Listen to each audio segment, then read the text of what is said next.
네, 유치원 교육과정 A형 저희가 보도록 하겠습니다. 2013학년도 유치원 교육과정 A입니다. 저희가 33페이지인데요. 1번 문제 있죠. 다음에 가다는 누리과정의 재정 배경과 구성에 대한 것이고 라는 교육 취약 계층을 위한 사업에 대한 설명이다 라고 되어 있습니다.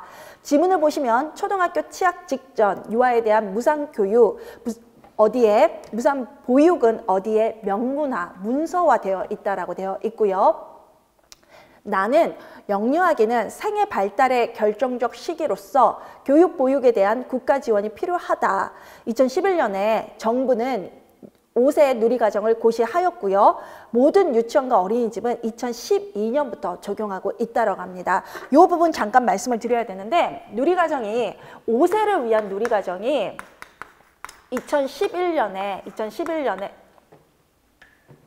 2011년에 명문화가 되었고요. 문서화가 되었고 고시가 되었습니다. 그리고 시행은 2012년이었습니다. 그리고 3호세 누리과정은요. 2012년에 고시 명문화가 되었고요.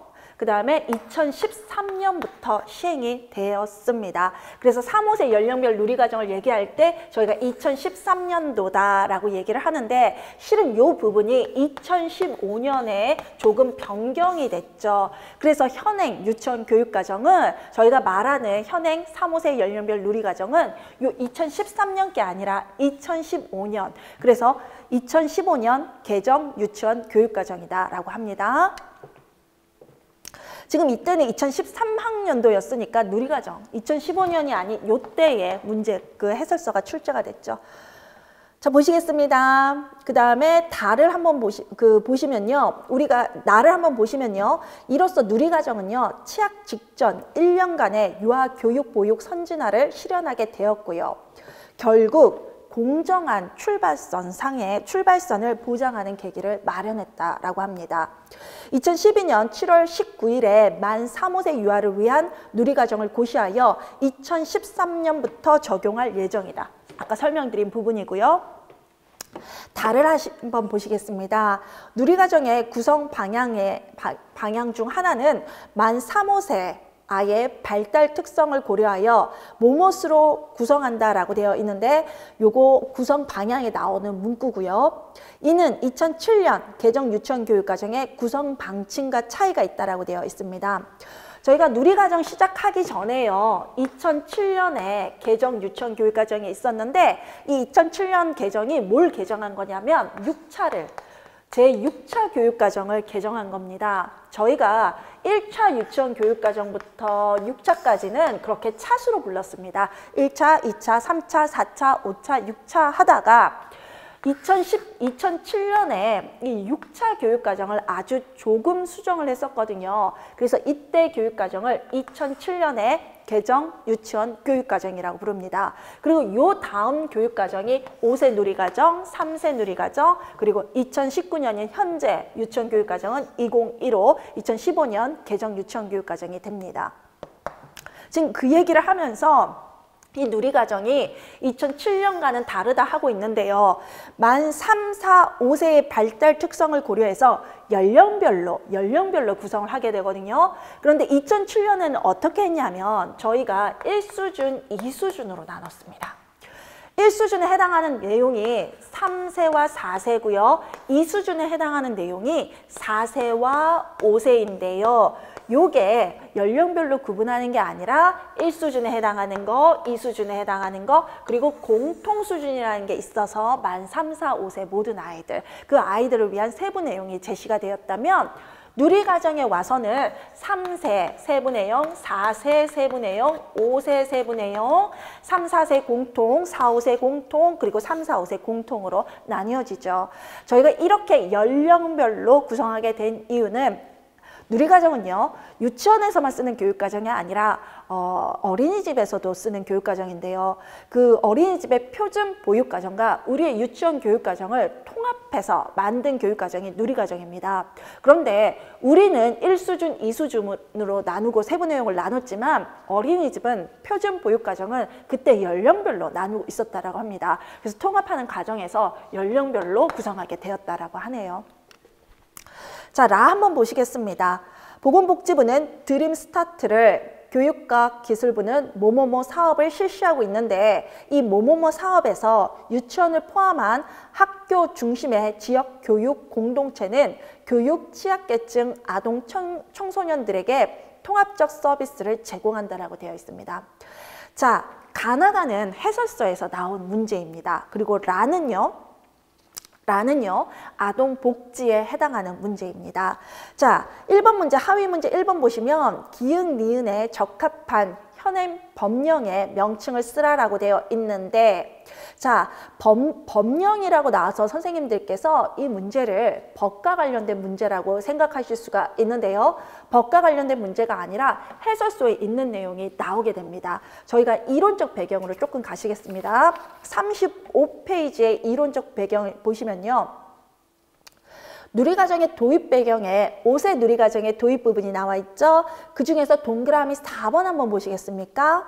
우리나라 만 5세 유아에 대한 무상 교육, 보육은 97년 이래 유아교육법과 영유아법으로 명문화되어 있었다라고 하는데요. 실은 유아교육법은 2004년에 제정되었습니다. 그런데 97년에 어떤 유아교육과 관련된 법에서, 그리고 영유아와 관련된 법에서 명문화되어 있었다, 그런 뜻이고요. 유아교육법은 2004년에 제정. 근데 2011년까지는 유아학비, 보육료의 일부 금액만 지원하고 있었고 그 대상도 소득 수준 하위 70%로 제한되어 있었다라는 부분이 나와 있죠. 이 부분에서 저희가 지나면서 이제 법에서 무상으로 다 이런 문제점 때문에 이런 법에서는 명문화가 되어 있었는데, 그런데 이런 문제점 때문에 모든 아이를 지원하지 못했다라고 얘기를 했었어요. 그래서 이제 우리가 모든 아이들을 지원하는 쪽으로 나아가자 라는 그 입장이 그 동그라미 사이에 있었거든요. 그럼 아까 기흥, 니은에 빠진 거 뭐겠습니까? 무상 교육에 대한 부분은 당연히 법에 있었겠죠. 그 다음에 무상 보육에 대한 부분은 영유아 보육법에 관련되어 있습니다. 그래서 이게 이제 답이 해설서 거기 안에 있는 거죠. 답은 유아교육법과 영유아 보육법입니다. 관련 내용 계속 읽어보시면요. 모든 유아, 특히 만 5세 유아에 대한 국가 지원을 확대해서 모든 만 5세 유아가 출발선 상에서 평등권을 보장받을 수 있는 제도가 조속히 마련되어야 된다라는 사회적 공감대가 형성되었다라고 하는데요. 선생님, 우리나라는요, 유치원이 있고요, 초등학교가 있고, 중학교가 있고, 고등학교가 있죠. 우리가 담당하는 유치원은 만 3, 5세에 해당이 돼요. 그런데 유럽이나 미국의 같은 경우는 이 만 5세만 유치원에 해당이 됩니다. 그리고 요 전 연령은 어린이집에 준하는 프리스쿨에서 아이들을 교육하고 보육하거든요. 근데 이 유치원 만 5세는 유치원 유아교육 기관이 따로 있는 게 아니라 초등학교에 속해 있습니다. 병설처럼요. 그리고 하나의 반으로는요. 우리는 1학년부터 6학년까지가 초등학교지만 미국의 같은 경우는 K5라고 해서 유치원, 킨더가튼부터 5학년까지가 초등학교에 속하거든요. 그래서 자, 초등학교에 속한다 무슨 말이겠습니까? 유치원 만 5세에도 무상 교육을 한다였습니다. 근데 우리나라는 안 하고 있었다라는 거죠. 법에는 명문화되어 있는데, 그래서 요 5세부터 시급하게 무상 교육을 하고요. 우리나라는 이렇게 이원화가 분명히 되어 유아교육기관이 이렇게 둘로 분명하게 나눠져 있는 국가가 아닙니다.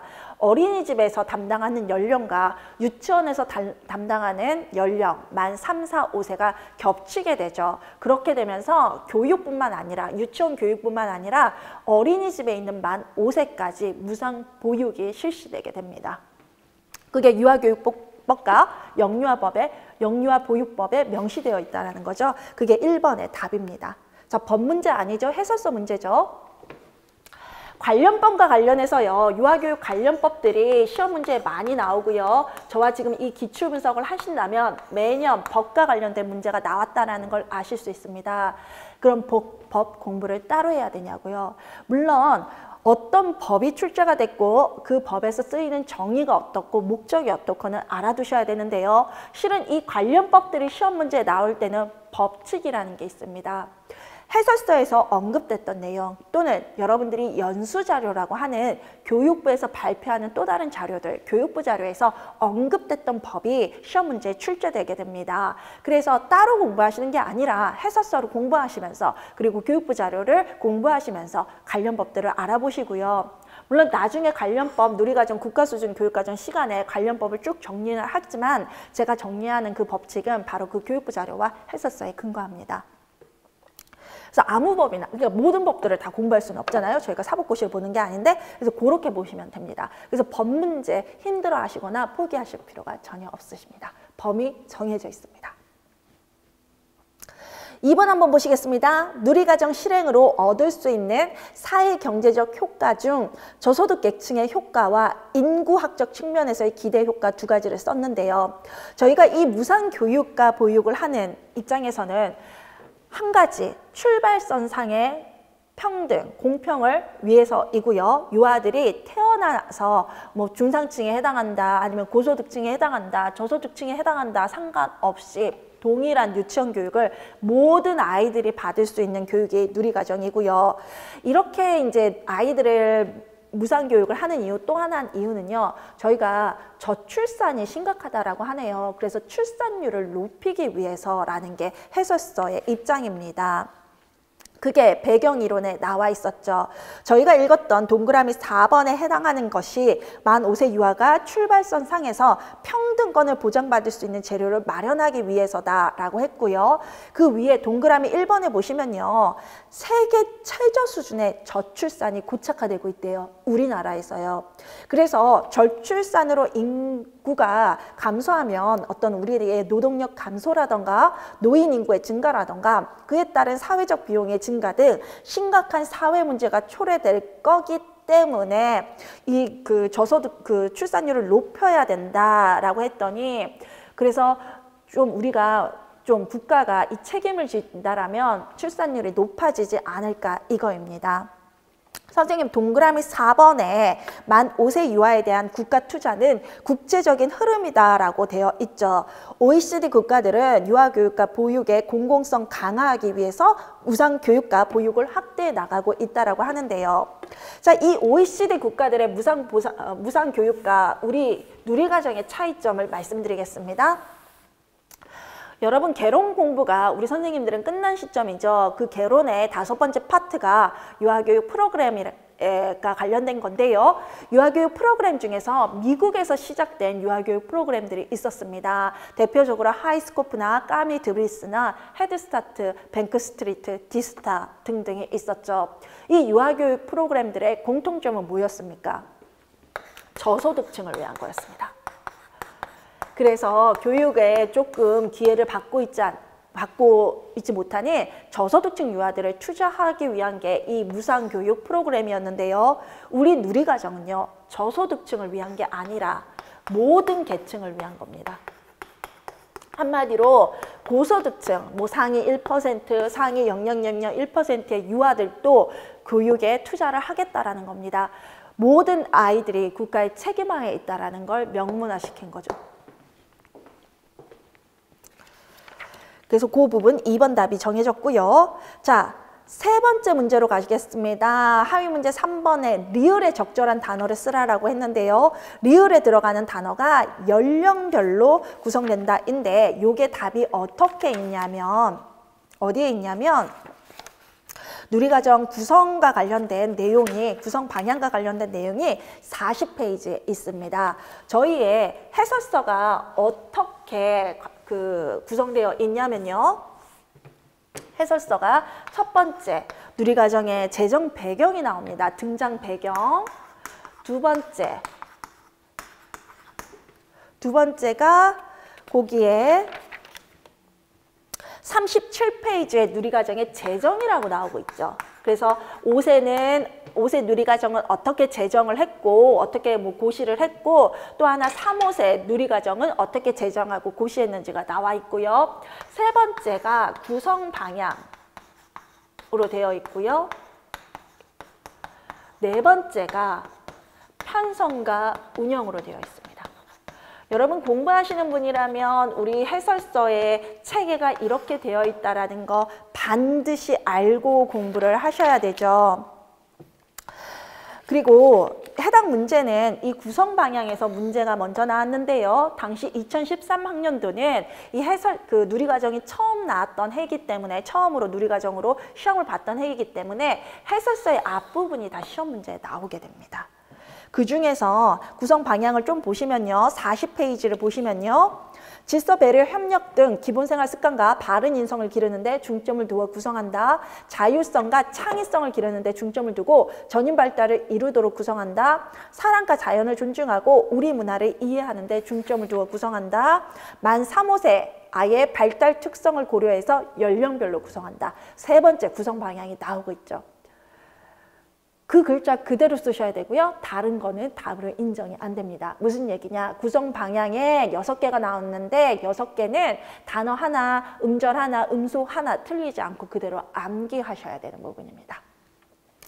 자, 5번째 한번 보시겠습니다. 신체, 운동, 건강, 의사소통, 사회관계, 예술경험, 자연탐구 5개 영역을 중심으로 구성한다라고 되어 있고요. 6번째가 초등학교 교육과정과 0-2세 표준 보육과정의 연계성을 고려해서 구성한다라고 되어 있습니다. 이 6가지 중 네 번째가 나와 있네요. 그래서 암기하시는 분은 그대로 답으로 적으시는 거였죠. 그래서 답은 연령별이 됩니다. 자, 하위 문제 4번 보시겠습니다. 미음에 들어가는 교육과정의 국가정책이 뭐냐라고 되어 있는데요. 자, 배경이론이 43이죠. 저희가 아동복지 편으로 개론의 8번째 장인 아동복지로 들어가시면요. 정부 지원의 아동복지 서비스와 민간 차원의 아동복지 서비스가 있습니다. 지금 헤드스타트, 보건복지부에서 하는 드림스타트나 그다음에 이 지금 문제의 답인 그 교육부에서 진행하는 교육복지 우선 지원 사업은 모두 국가 차원의, 정부 차원의 아동복지 서비스입니다. 한번 보시겠습니다. 43페이지 정부 지원의 아동복지 서비스 첫 번째가 아동복지 우선 지원 사업이고요. 또는 아동복지 투자 우선 지원 사업인데요. 두 용어가 변경된 게 아니라 원래 처음부터 두 용어가 다 쓰였습니다. 그래서 둘 중 하나를 답으로 쓰시면 됩니다. 그런데 이 프로그램, 이 서비스를 보니까요. 교육과 문화적 조건이 상대적으로 열악한 도시 저소득 지역의 교육, 문화, 복지 수준을 향상시키기 위해서 학교를 중심으로 지역사회 교육 공동체를 구성하여 지역 내 영유아 및 아동에게 공평한 기회를 부여하고자 하는 취지를 가지고 있었다고 합니다. 지역사회 교육 전문가를 학교에 배치해서 빈곤 아동에게 교육과 문화 및 복지 프로그램을 제공하려고 했답니다. 드림스타트는요, 보건복지부에서 2007년에 시작을 했습니다. 실은 보건사회부에서 시작되는데요. 보건사회부는 보건복지부의 옛날 표현입니다. 그래서 옛날 말입니다. 그래서 보건사회부라고도 하고 보건복지부라도 하고 시험 문제 두 기관 다 언급이 될 수가 있습니다. 드림스타트와 관련해서요. 선생님, 그런데 드림스타트 하시면 생각나시는 단어가 있으시죠? 유아교육을 하신 분들이라면 헤드스타트를 알고 계실 건데요. 이 헤드스타트의 특징이 뭡니까? 아이의 교육만 신경 쓰는 게 아니라 의료, 그리고 학부모에 대한 투자, 교사에 대한 지원, 지역사회와의 어떤 연계, 그래서 헤드스타트는 하나가 아닌 종합적인, 통합적인 아동복지 서비스인데요. 바로 이 드림스타트가 헤드스타트와 동일한 성격을 가지고 있습니다. 그래서 아동에 대한 보육뿐만 아니라 의료적인 것도 하고요. 그다음에 학부모에 대한 지원, 그렇게 통합적으로 지역사회와 연계해서 진행하려고 했던 것이 드림스타트입니다. 2007년에 공공 차원에서, 국가 차원에서 빈곤의 대물림을 끊어주겠다라는 취지를 했고요. 이런 빈곤의 세습화와 저소득층의 어떤 사회적 배제 현상을 막으려고 했던 보건복지부의, 보건사회부의 노력입니다. 그래서 빈곤의 대물림을 방지하고자 실시하는 사전 예방 차원의 아동복지 사업이었습니다. 그 답은 보이시죠? 그러면 답은 정확하게 아동복지 우선 지원 사업이 되는 거죠. 2번으로 가시겠습니다. 가와 나는 초록유치원 만 3세 김교사와 만 5세 박교사가 작성한 활동계획안의 일부라고 되어 있습니다. 자, 타일러 문제가 나오고 있습니다. 하위 문제 1번부터 읽어볼까요? 타일러의 학습 경험, 조직 원리를 적용한 거다라고 되어 있고요. 2번에 가의 활동 방법에서 만 3세 반에 적절하지 않은 것 한 가지를 찾아 쓰고요. 그 이유를 누리과정 신체운동 건강의 기본운동하기에 세부 내용에서 쓰라. 그러면 누리과정 세부 내용 이건 해설서를 말하고 있고요. 여러분들이 고시문이라고 얘기하는 거. 하위 문제 3번은 김 교사와 박 교사가 위 사례의 활동을 실행하면서 비디오로 촬영한 다음에 서로의 교수 행위에 대해서 객관적으로 분석했다. 교사의 반성적 사고를 기르는데 도움이 되는 동료 장학의 방법을 쓰라가 문제로 나오고 있습니다. 자, 이론적 배경 한번 가시겠습니다. 타일러가 나오는데요. 타일러는 교육과정과 관련해서 고전학자입니다. 제가 박사과정에서는 교육학을 전공하지 않았습니까? 그런데 이 교육학 학생들이요, 미국의 교육학 학생들은 이 타일러의 책을 반드시 보게 돼 있어요. 기본서 같은 건데요. 책 크기는 그렇게 크지 않아요. A4 반 정도 되는 크기고 두께도 1cm가 안 돼요. 한 0.7mm, 0.8mm 되는 아주 조그마한 이런 책인데요. 이 책이 어떻게 구성되어 있냐면 타일러의 4가지 질문에 답하는 식으로 구성되어 있어요. 타일러의 4번째 질문의 첫 번째는 교육 목표의 설정이에요. 두 번째는 교육 내용의 선정이에요. 선생님들 교사 이제 교육과정 계획안 쓰실 때 교육 목표 먼저 쓰시죠. 그리고 그 목표에 근거해서 그 목표를 가장 잘 가르칠 수 있는 교육 내용을 선정하시지 않습니까? 그게 타일러에서 나온 겁니다. 그리고 세 번째가 교육 내용의 조직입니다.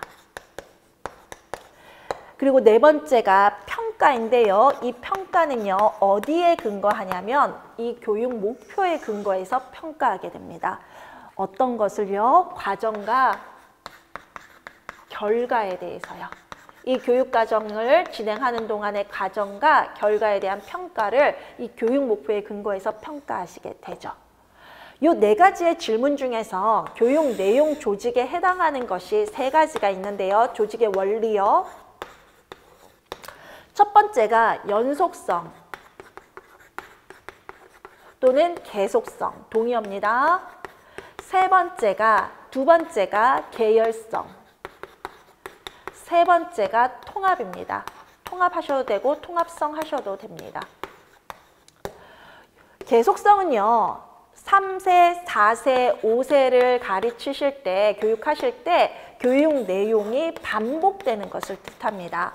3세에도 반복되는 것을 연속성, 계속성이라고 하고요. 계열성은 단순히 반복하면 아이들이 지루해 하잖아요. 그래서 심화, 확장시키는데요. 그냥 심화, 확장을 시키는 게 아니라 반복, 심화, 확장입니다. 반복, 심화, 확장시키는 게 계열성인데 그래서 계열성은 연속성의 개념을 포함하고 있습니다. 통합성은 여러분 알고 계시죠? 영역 간 통합, 영역 내 통합. 국어, 영어, 수학을 통합해서 가르치기도 하고요. 국어 안에서 듣기, 말하기, 쓰기, 읽기를 통합해서 가르치기도 하는 게 통합성입니다. 우리 아이들은 분절된 교과보다는 통합적으로 내용을 배울 때 더 잘 배운다. 유아기의 특성이다라고 하죠. 물론 이 타일러는요. 교육과정, 교육학의 대표학자고 유아교육의 대표학자라기보다는 교육학의 대표학자죠. 제가 그 교육과정의 지식이 유아교육 안에 들어와서 타일러의 질문으로 남아 있습니다. 교육학에서도 동일하게 쓰입니다. 그럼 문제 1번으로 가시겠습니다. 아이고, 계속성, 통합성 나와 있네요. 그럼 중간에 빠진 건 계열성이네요. 계열성. 근데 왜 계열성이 되는지 한번 보시겠습니다. 답은 계열성인데. 그리고 이제 그 1의 의미는 말씀드린 것처럼 교육과정의 내용을 반복, 심화, 확장해서 확장하는 것이다. 확장해서 가르치는 것이다. 교육하는 것이다. 그렇게 쓰시면 되고요. 자, 정말 기읍과 니은이 계열성인지 한번 보시겠습니다. 북소리를 들으며 걸어본다. 니은은 북소리의 저거 장단일 텐데.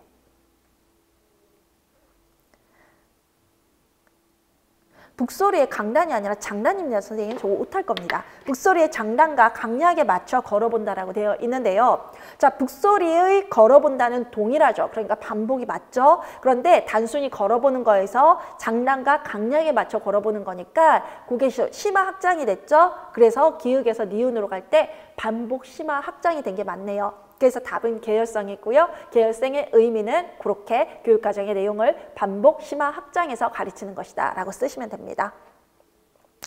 2번, 만 3세에게 적절하지 않다네요. 뭐가요? 가의 활동 방법이요. 그 이유를 누리과정 신체운동 건강의 기본운동하기 세부 내용을 근거로 쓰라 그랬는데요. 자, 이론으로 들어가시면요. 기본 이론 한번 보시겠습니다. 자, 48페이지에 보시면 신체운동 건강 중에서 신체 조절과 기본 운동하기에 기본 운동하기가 나오는데요. 우리 아이들이요, 거기에 보시면 만 3세와 관련해서 걷기, 달리기 등 이동 운동을 한다고 되어 있고요. 제자리에서 몸을 움직여 본다라고 되어 있죠. 자, 1번의 첫 번째 세부 내용은 이동 운동과 관련해서, 두 번째 세부 내용은 비이동 운동과 관련된 세부 내용입니다. 그런데 여기서 도대체 뭐가 잘못된 걸까요? 관련 내용 한번 쭉 그 49페이지 읽어보시면요. 걷기, 달리기 등 이동 운동을 한다는 몸을 한 장소에서 다른 장소로 위치를 변화시키며 움직이는 동작이고요. 이는 운동 능력의 기본을 향상시킨다라고 되어 있습니다. 만 3세 유아에게 걷기와 달리기 등의 기본 동작을 충분히 경험하게 하고요. 이 시기는 조절 능력이 능숙하지 못하겠죠. 그래서 악기나 특정 동작을 정해놓고 멈춤 신호에 맞춰 멈추도록 하여 민첩성과 균형 감각을 익히도록 하는 게 목적이라고 하네요. 그 다음에 제자리에서 몸을 움직여 본다. 만 3세 내용을 읽어보니까요. 장소를 옮기지 않은 채 몸을 움직이는 동작을 해서 만 3세 유아가 제자리에서 신체 균형을 유지하면서 다양한 동작과 포즈를 경험해 보게 한다라고 합니다. 이동 운동이 효율적으로 이루어지기 위해서는 비이동 운동의 기본 기능이 먼저 숙달되어야 하므로 유아가 제자리에서 움직임을 탐색해 볼 수 있게 함으로써 자신의 신체 움직임 능력에 주의를 기울여 볼 수 있도록 한다라고 합니다. 그런데 저희가 4세, 5세에 해당되는 내용을 조금 읽어보면은요. 뒤로 옆으로 지그재그로 달리기, 한 발 뛰기, 두 발 모아 뛰기, 뛰어넘기, 굉장히 조금 어려운 능력이 필요한 그 이동 운동은 만 4세, 5세에 들어가네요. 마찬가지로 만 4, 5세 비이동 운동과 관련된 세부 내용을 보니 구부르기, 뻗기, 꼬기, 회전하기, 흔들기, 떨기 등 이러한 다양한 동작은 4, 5세에 해당하네요. 그런데 봤더니요. 거기 활동 가에 보시면요. 북소리를 들으면서 호핑, 스키핑을 하다가 교사가 멈춘 신호를 주면 그 자리에 바로 멈춘다라고 되어 있는데요. 멈춤 신호를 주면 그 자리에 바로 멈춘다는 아까 만 3세에서도 했던 내용이 맞는데 호핑, 스키핑 이건 너무 어려운 동작이라는 거죠. 그래서 호핑, 스키핑이 정도는 보시면 49페이지로 다시 돌아가시면 걷기, 달리기가 아니라 뛰기와 관련된 동작들이거든요. 그래서 그건 4세, 5세에게 맞는 활동이지 3세에게 맞는 활동이 아니죠. 이럴 때 세부 내용에 근거해서 작성하라 그러면 어떻게 하냐면 어떻게 적으시는 게 가장 좋으신가 하면 아까 예시로 든 호핑, 스키핑은 걷기, 달리기, 뛰기 등 다양한 이동 운동을 한다라는 아까 만 5세 세부 내용에 만 4세, 5세 세부 내용에 근거한 거였죠. 그래서 만 4세, 5세 세부 내용에 근거한 활동이므로 만 3세에게 적절하지 않다. 이렇게 답안으로 적으시면 됩니다. 선생님들께서 간혹 있잖아요. 만 3세 세부 내용에 근거해서 적고 이렇게 적으시는 경우가 있거든요. 호핑, 스키핑은 만 3세 세부 내용이 걷기, 달리기 등 이동 운동을 한다에 해당하는 활동이 아니므로 만 3세에게 적합하지 않다. 이렇게 적으시는 경우가 있어요. 3세 세부 내용을 이용해서요. 근데 그것도 이제 답안 작성의 하나의 방법일 거예요. 오답으로 처리된다라고 볼 수는 없는데 하나의 이제 답변으로 적으실 수 있는데 그렇게 되면 저희가 이런 의문이 들어요. 세부 내용이 하나가 아니라 이렇게 여러 가지의 세부 내용이 있는데 그 세부 내용이 해당하지 않는다고 해서 과연 다른 세부 내용에도 해당되지 않는 거야? 그 세부 내용이 해당되지 않지만 다른 3세 세부 내용이 해당하면 가르칠 수 있는 거잖아. 이렇게 저희가 반문이 들어갈 수가 있거든요. 그래서 그 활동 자체가 만 4세나 만 5세의 세부 내용에 근거하는 활동이다. 그리고 그 세부 내용이 뭔지도 명확히 밝혀주시고요.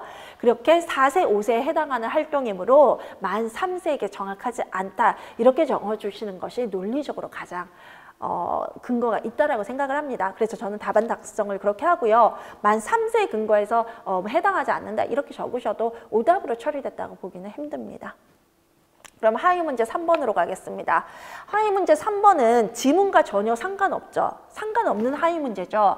그렇게 여러분 지문과 전혀 상관없는 하위 문제도 답으로 출제가 됩니다. 문제가 나올 때가 있습니다. 그러면 지문 보지 말고 소문제만 보고 하위 문제만 보고 그냥 푸시면 됩니다. 김 교사와 박 교사는 위 사례에 계획한 활동을 실행하면서 비디오를 촬영한 다음에 서로의 교수 행위에 대해서 객관적으로 분석했다라고 합니다. 지금 교사 둘이 함께 했으니까 동료 장학의 한 형태일 텐데요. 동료 장학의 어떤 유형이나 종류 중에서 서로 비디오를 촬영한 다음에 서로의 교수에 대해서 평가해 주는 거, 반성적으로 사고해 주는 거 있는데요. 이게 수업 사례 분석입니다. 여러분 가끔 비디오 리코딩이라고 적으시는 분이 있는데요. 비디오 리코딩은요.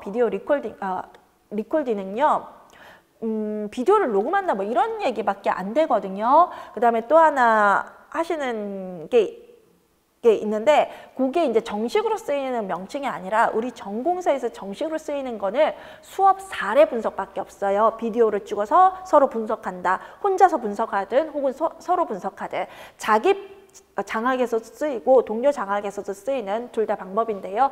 반드시 답은 비디오 리코딩 이런 거 말고요. 수업 사례 분석으로 정확하게 적어주시기 바랍니다. 이론적 배경에 보시면요. 동료 장학과 관련된 부분이 49페이지에 나오죠. 그러면서 동료 장학의 어떤 방법이나 유형으로 수업 사례 분석, 전문 서적 읽기 및 토론, 협의하기, 동료 코칭, 멘토링 등이 있습니다. 그중에서 첫 번째, 자신의 수업을 녹화하여 녹화된 자료를 함께 보거나 전산 자료를 보며 수업의 진행 과정에서 나타난 문제점과 장점에 대해서 비판적으로 검토하고 의견을 나누는 건데요. 비판적으로 생각한다, 비판적으로 검토한다. 이게 반성적 사고를 뜻합니다. 그래서 정확히 문제에서 해당하는 요구하는 답이 배경 이론에서 나오고 있죠. 3번으로 가시겠습니다. 드라이커스 부모론에서 나오고 있습니다. 드라이커스의 부모 교육에 대한 이론이다라고 하는데요. 우리 아이들은요. 자, 드라이커스는요. 아들러라는 학자에서 자신의 이론을 확장시켰습니다. 그리고 드라이커스가 원했던 것은 민주적인 부모와 자녀의 관계였습니다. 우리 아이들은요, 부모로부터 인정받기를 원하는데 그 인정을 못 받았을 때 잘못된 목표를 4개를 세운다라고 합니다. 첫 번째 목표가요, 이론에 근거하시면 53페이지에 자세히 설명되어 있는데요. 아이들의 잘못된 행동 목표가 첫 번째는 관심 끌기, 두 번째는 힘 행사하기, 세 번째는 안가품하기, 네 번째는 물러서기입니다. 각각을 설명을 드리면요. 우리 아이가, 큰 아이가 엄마가 둘째를 출산하면서 엄마의 관심을 못 받고 있다라고 생각을 할 때 동생처럼 행동하거나 아니면 엄마 옆에서 계속 엄마를 툭툭툭 치거나 엄마 자꾸 부르거나 라는 행동을 할 수가 있죠. 그러면서 동생이 얄미워서 엄마가 나 말고 동생만 사랑하는 것 같아 라고 해서 동생한테 미운 마음에 동생을 콕 한 대 때려주고 올 수가 있죠. 이런 아이의 행동 어디에 속할까요? 관심 끌기, 힘 행사하기, 안가품하기 모두에 해당하는 행동입니다. 한마디로 이 아이는요. 엄마의 관심이 없어져서 엄마의 관심을 끌고 싶어서 동생을 때렸거든요. 그래서 거기에서 관심 끌기가 되고요. 또 하나 아이를 때렸으니까, 동생을 때렸으니까 나의 육체적인 힘을 사용했다 해서 힘 행사하기가 되고요. 또한 동생이 미워서, 나의 사랑을 뺏어간 동생이 미워서 안갚음하려고, 보복하려고 때렸다라고 볼 수 있기 때문에 안갚음 보복하기가 됩니다. 한마디로 아이의 한 가지 행동이 힘행사하기다, 안갚음하기다, 관심 끌기다 구별되어지지 않는다라는 겁니다. 보통은 종합적이죠. 구분되어지는 마지막 네 번째는요. 무능력감 보이기 혹은 부적절성 보이기 혹은 물러서기 모두 동의어인데요. 요거는 어떤 거냐면 아이가 내가 이렇게 노력해도 엄마는 더 이상 나를 사랑하지 않는다라고 느꼈을 때 모든 걸 다 포기하고 한쪽에 그냥 가만히 앉아 있거나 서 있거나 자신의 존재감을 나타내지 않는 거, 어떠한 시도도 하지 않는 거, 이게 무능력감 보이기, 부적절성 보이기입니다. 그러면 기출문제에서는 이런 문제가 나왔는데 어떻게 구분했을까요? 기출문제 51번으로 한번 가시겠습니다. 그에 따르면 아이들의 잘못된 행동 목표는 니은 동그라미 되어 있고요. 힘 행사하기, 보복하기, 부적절성 나타내기. 그렇죠. 1번, 2번, 3번에 해당하는 관심 끌기, 힘 행사하기, 그 다음에 안갚음하기, 부적절성 보이기가 이 세 가지가 구분되지 않기 때문에 하나는 가로로, 나머지는 그대로 다 답으로 써줬죠. 그럼 저희는 빠진 거 하나가 답이 되지 않겠습니까? 그래서 답은 관심 끌기입니다. 가끔 선생님들께서 저에게 질문하실 때 평소 착하던 아이가 동생을 태어난 후에 엄마가 동생에게만 애정을 보이고 자신에게는 소홀한다고 생각해서 동생을 자꾸 꼬집고 올리는 건 힘 행사하기 아니에요? 보복하기 아니에요? 이렇게 답변을 하시면서 왜 답이 관심 끌기예요? 저한테 질문을 하시는데요. 맞습니다. 그 행동은 저희가 힘 행사하기, 꼬집었으니까 힘 행사하기, 그리고 아이, 동생이 미워서 그랬을 수도 있으니까 보복하기가 해당이 될 수가 있는데요. 그거 나왔잖아요. 지문의 답으로. 그리고 빠진 거는 관심 끌기 하나밖에 없잖아요. 그리고 엄마의 관심을 끌려는 의도도 있었기 때문에 관심 끌기가 답이 됩니다. 저희의 기출은 이렇게 논란이 되고 혼돈되는 부분에서는 정확히 답으로 될 수 있도록 힌트를 주는데 바로 나머지는 다 이제 예시로 보여줬던 것이 힌트가 되는 거죠. 그래서 하위 문제 2번의 답은 관심 끌기가 됩니다. 그냥. 그 예시가 힘 행사하기나 보복하기에 해당되지 않아서 관심 끌기가 답인 게 아니라 지문에서 빠진 게 관심 끌기밖에 없으니까 답으로 인정이 되는 겁니다. 그 다음에 하위 문제 1번을 보시면요. 이 드라이커스의 이론은요. 부모, 자녀 간의 대등한 관계를 위해서 드라이커스가 낸 이론이기 때문에 민주적 부모교육 이론이라고 해요. 그래서 기역에 들어가는 말이 민주적 혹은 민주라고 들어가시면 됩니다.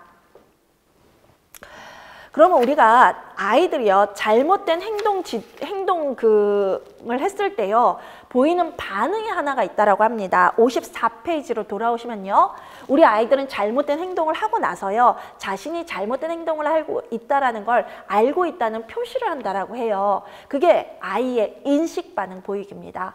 인식 반응 보이기 두 번째는요, 아이가 내가 스스로 잘못된 행동을 했다는 걸 엄마에게 보이는 신호인데요. 눈을 깜빡깜빡하거나 엄마 눈을 피하거나 이런 것들이 아이의 인식 반응 보이기에 해당되는 행동입니다. 그러면 부모는 어떻게 아이를 훈육해야 될까요? 어떻게 아이와 긍정적인 관계를 형성할까요? 드라이커스는 세 가지 방법을 제시하는데요. 첫 번째가 자연적 기결, 두 번째가 논리적 기결, 세 번째가 격려입니다. 자연적 기결은요, 아이가 어떤 행동을 했을 때 자연적으로 발생하는 결과에 의해서 자신의 잘못된 행동을 뉘우치게 하는 건데요. 수정하게 하는 건데요. 예를 들어서 뛰는 아이를 그냥 뛰게 둡니다. 그러면 넘어질 수 있잖아요. 그럼 뛰면 넘어진다, 다친다. 자연적으로 알게 하면서 아이가 공공장소나 혹은 너무 사람들이 있을 때 뛰지 않는다라는 걸 배우는 거고요. 논리적 기결은요. 저희가 불장난을 하는 아이에게 자 불장난하면 이렇게 큰 불이 난단다. 그걸 경험으로 가르쳐주기엔 너무 위험하지 않습니까? 그래서 논리적으로 설명을 해주는 겁니다. 너가 이런 행동을 갔을 때 이런 결과가 나올 수 있단다 라고 하면서 아이에게 생각해보게 하고요. 옳지 않은 행동을 수정하게 하는 것들이 논리적 결과입니다. 격려는 저희가 구체적인 칭찬이라고 하죠. 잘했다 못했다가 아니라 아이의 행동에 대해서 구체적으로 언급해 주는 것이 해당이 됩니다. 그럼 한번 3번 문제 보시겠습니다. 일단 3번 문제는 이 니은과 같은 행동에 유아들이 관심 끌기와 같은 잘못된 행동을 설정함으로써 얻고자 하는 것이 무엇인지 가에서 찾아 한 가지를 쓰라 그랬는데요. 아까 잘못된 관심 끌기라는 행동을 했을 때 아이가요, 얻고자 하는 건 뭘까요? 관심 끌기죠. 엄마로부터 인정받고 싶다, 누구로부터 인정받고 싶다, 사랑받고 싶다죠. 그걸 지문에서 찾아봤더니 가에 나와 있습니다. 가에 유아기 아이들의 세우는 삶의 목표는 대개 나는 인정받고 싶다, 난 이 집에서 중요한 사람이다와 같은 감정을 느낄 수 있게 바라는 것이다. 그 부분이 바로 해당하는 부분인데요. 찾아 쓰라 그럴 때는 그냥 찾아서 그대로 베껴 쓰면 됩니다. 그 문장을 전체적으로 다 베껴 쓰시거나 나는 인정받고 싶다 또는 난 이 집에서 중요한 사람이다. 그거 둘 중에 하나만 쓰셔도 답으로 인정되는 문제였습니다. 자, 디귿과 리을에 들어가는 것이 뭐냐라고 되어 있는데요. 아까 저희가 잘못된 행동 방법 말고 부모가 어떻게 해야 되냐, 그게 논리적 기결이다, 자연적 기결이다, 격려다 했는데요. 다에 나오는 내용이 바로 그거입니다. 드라이커스가 제시한 자녀 양육 방법인 모모는 자녀의 행동 결과에 대해서 부모와 자녀가 합의하여 결정한 거, 의논하여 결정한 거, 그 다음에 자녀가 따르도록 하는 거, 바로 이것이 논리적 기결이죠. 자녀의 잘못된 행동에 대해서 책임을 수용하는 방법을 배울 수 있도록 도와주는 방법이다라고 합니다. 벌은요, 과거 시점에 초점을 두는데요. 이 자연적 기결은요, 현재 시점 또는 현재와 아이의 미래의 변화, 미래 시점 두 가지에 초점을 둡니다. 그래서 답은요, 디귿에 해당되는 건 논리적 기결, 리을에 해당되는 건 현재와 미래 또는 유아기이기 때문에 현재까지만 쓰셨어도 답으로 인정은 됐을 겁니다. 하위 문제 4번으로 가시겠습니다. 가와 다는 아동 관련 문서 중 일부이고 나는 가에 대한 설명이다 라고 되어 있습니다. 물음에 답하라 라고 되어 있고요. 물론 지문이 나와 있지만 저희가 하위 문제만으로 답이 풀리는 문제들이 있는데요. 1번 한번 보시겠습니다. 1989년에 국제연합 UN은 세계인권선언과 국제인권규약의 규정에 근거해서 가에 포함된 문서를 채택했다 하는데요. 이 문서의 명칭을 쓰라라고 되어 있습니다. 여러분, 국제기구와 관련해서 아동 권리, 인권과 관련해서 여러분들이 아셔야 되는 게 있는데요. 첫 번째가 제네바 선언이고요. 두 번째가 아동 권리 선언입니다.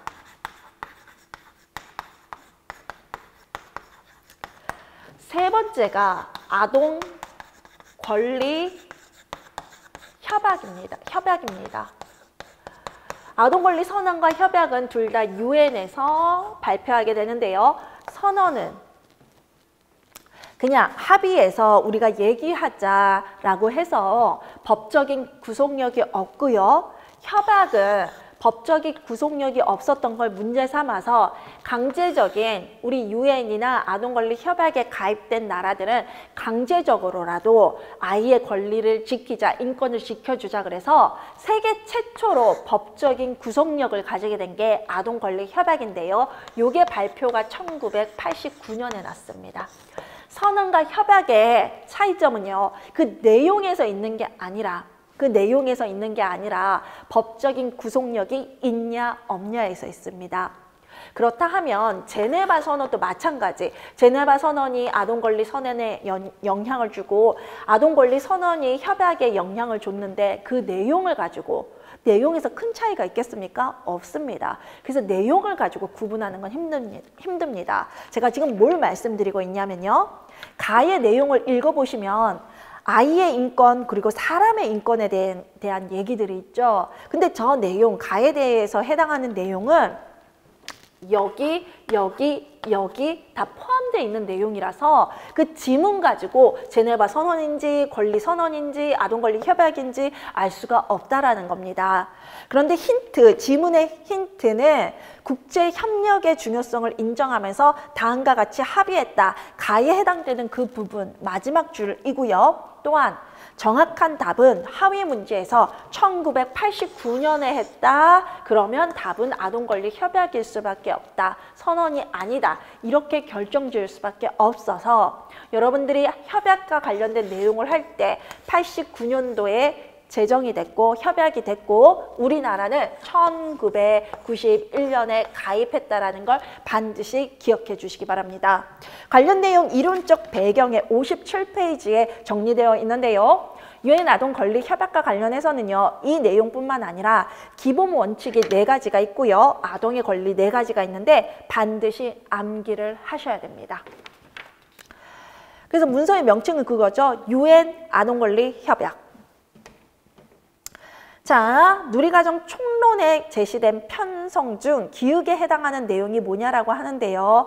자, 아까 제가 해설서 구성이 어떻게 되어 있다고 선생님들께 설명을 드렸습니까? 첫 번째 배경, 등장 배경이 있었다. 두 번째 뭐였습니까? 재정이 있었다. 세 번째, 구성 방향이 있었다. 네 번째, 편성과 운영이 있습니다. 그런데 이 편성과 운영 관련해서 여러분들이 반드시 아셔야 되는 게 있는데요. 우리 해설서 공부를 조금 미흡하게 하신 분들은 이 편성과 운영이 1번 편성,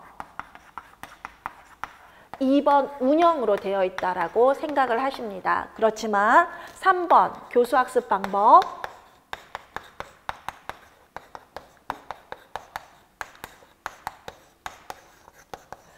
4번 평가로 구성되어 있습니다. 그래서 편성과 운영 중에서 찾으라 할 때는 1번, 2번만 해당되는 게 아니라 1번, 2번, 3번, 4번이 해당이 되고요. 간혹 편성과 운영 중 편성에서 혹은 편성에서 찾으라고 하면 여기 안에서만 찾는 겁니다. 운영에서 찾으라 그러면 여기 안에서만 찾는 겁니다. 그렇지만 편성과 운영에서 찾으라고 하면 이 모든 4가지 중에서 한 가지를 고른다는 거 알아두십시오. 여기 평가는요, 2가지로 나누어집니다. 누리과정 평가와 우리가 아까 봤던 유아평가로 나누어집니다.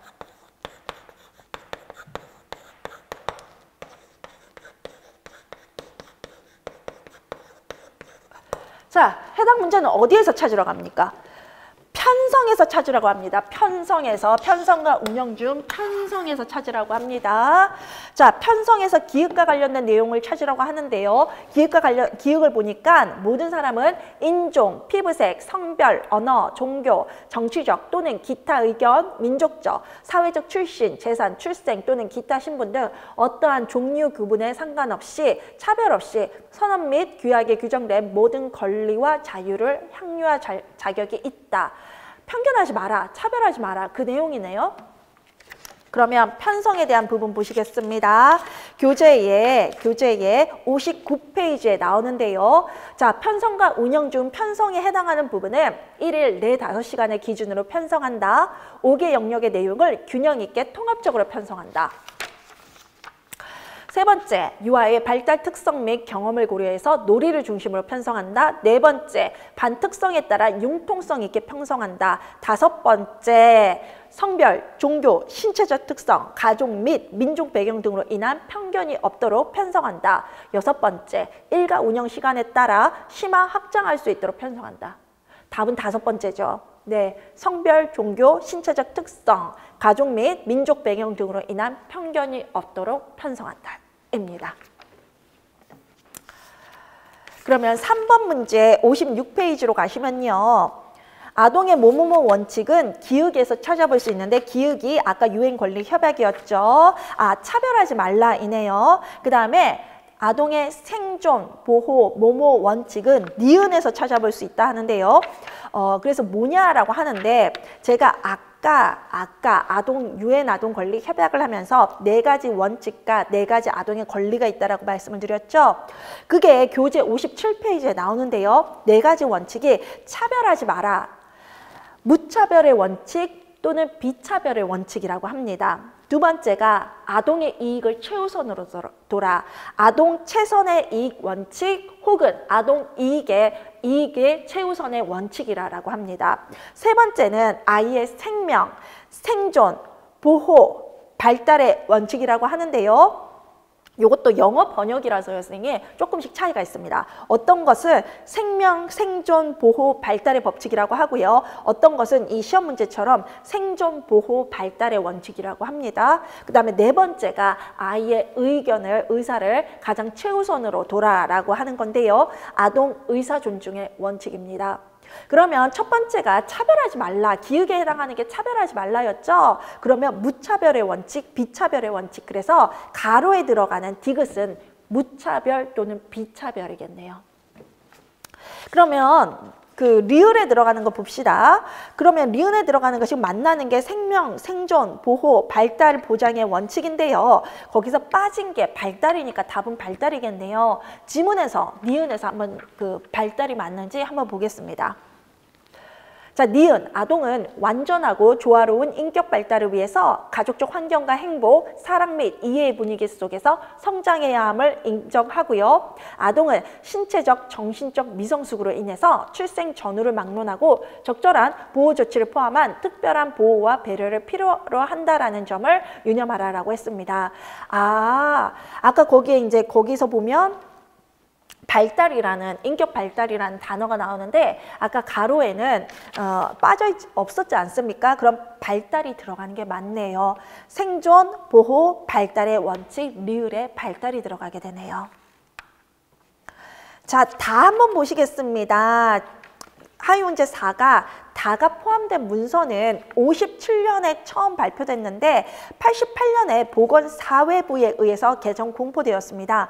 보건사회부는 말씀드린 것처럼 보건복지부의 옛날 말입니다. 보건복지부의 옛날 말. 그래서 보건사회부라고 나올 수도 있고 보건복지부라고 나올 수도 있습니다. 보건복지부에서 됐다고요? 그럼 우리나라 거네요. 이는 인간의 존엄성 존중, 건전한 가정에서의 보호, 교육, 놀이 등에 관한 권리, 학대와 노동으로부터 보호에 대한 권리 등을 포함하고 있는데 이 문서의 명칭을 쓰라라고 되어 있거든요. 그런데 다 한번 읽어보시니까 모든 아이들이 차별 없이 인간으로서의 존엄성을 지니고 나라의 앞날을 이어나갈 새 사람으로 존중되고 바르고 아름답고 씩씩하게 자라도록 함을 길라잡으로 삼는다라고 되어 있습니다. 자, 선생님 보시겠습니다. 여기에 문제에 나온 것처럼 1957년에 처음으로 제정이 되고요. 1988년, 선생님 88년 하시면 88 올림픽이 있었다는 거 아십니까? 88 올림픽, 우리나라가 서울에서 올림픽을 했었는데요. 개최했었는데요. 그때 다시 한번 수정했다라는 겁니다. 그 올림픽을 위해서. 왜? 올림픽이 평화, 인권 이런 걸 원하지 않습니까? 그래서 그때 했던 거죠. 보건사회부가 이렇게 했고요. 현재 보건복지부가 이어져 있죠. 요때 우리나라 우리나라 인권과 관련해서 요거를 제정했었습니다. 대한민국 어린이 현장. 요걸 제정을 했는데 2016년에 보건복지부가 이것을 아동 권리 헌장으로 발표합니다. 이유는 우리나라가 1991년에 유엔 아동 권리 협약에 가입했다라고 했죠. 그러면 이렇게 가입함으로 인해서 우리나라는 국가 보고서라는 걸 써서 유엔에 제출해야 됐습니다. 여러분 가끔 교육부 자료 보시다가 국가 보고서, 유엔 국가 보고서라는 거 보셨죠? 그게 유엔에서 발표한 게 아니라 우리나라가 유엔에 보고서를 써서 아동 인권과 관련해서 권리와 관련해서 어떤 노력들을 하는지 보고서를 써서 제출해야 되는데요. 이 협약을 유지하기 위해서요. 그게 바로 국가보고서입니다. 근데 이때 우리가 유엔 협약과 관련해서 지켜야 되는 것 하나가 아이의 권리를 명확하게 명시하는 건데요. 그래서 아동 권리라는 말을 유엔에서 가져오고요. 헌장이라는 말을 우리나라 대한민국 어린이 헌장에서 가져와서 2016년에 보건복지부가 아동 권리 헌장을 발표하게 되죠. 이 부분 아직 시험 문제 안 나왔으니까 알아두세요. 문제, 기출문제에서 요구하는 그 답은요, 대한민국 어린이 헌장입니다. 대한민국 어린이 헌장이요. 58페이지에 나왔는데요. 그거 전문 한번 읽어보시기 바랍니다.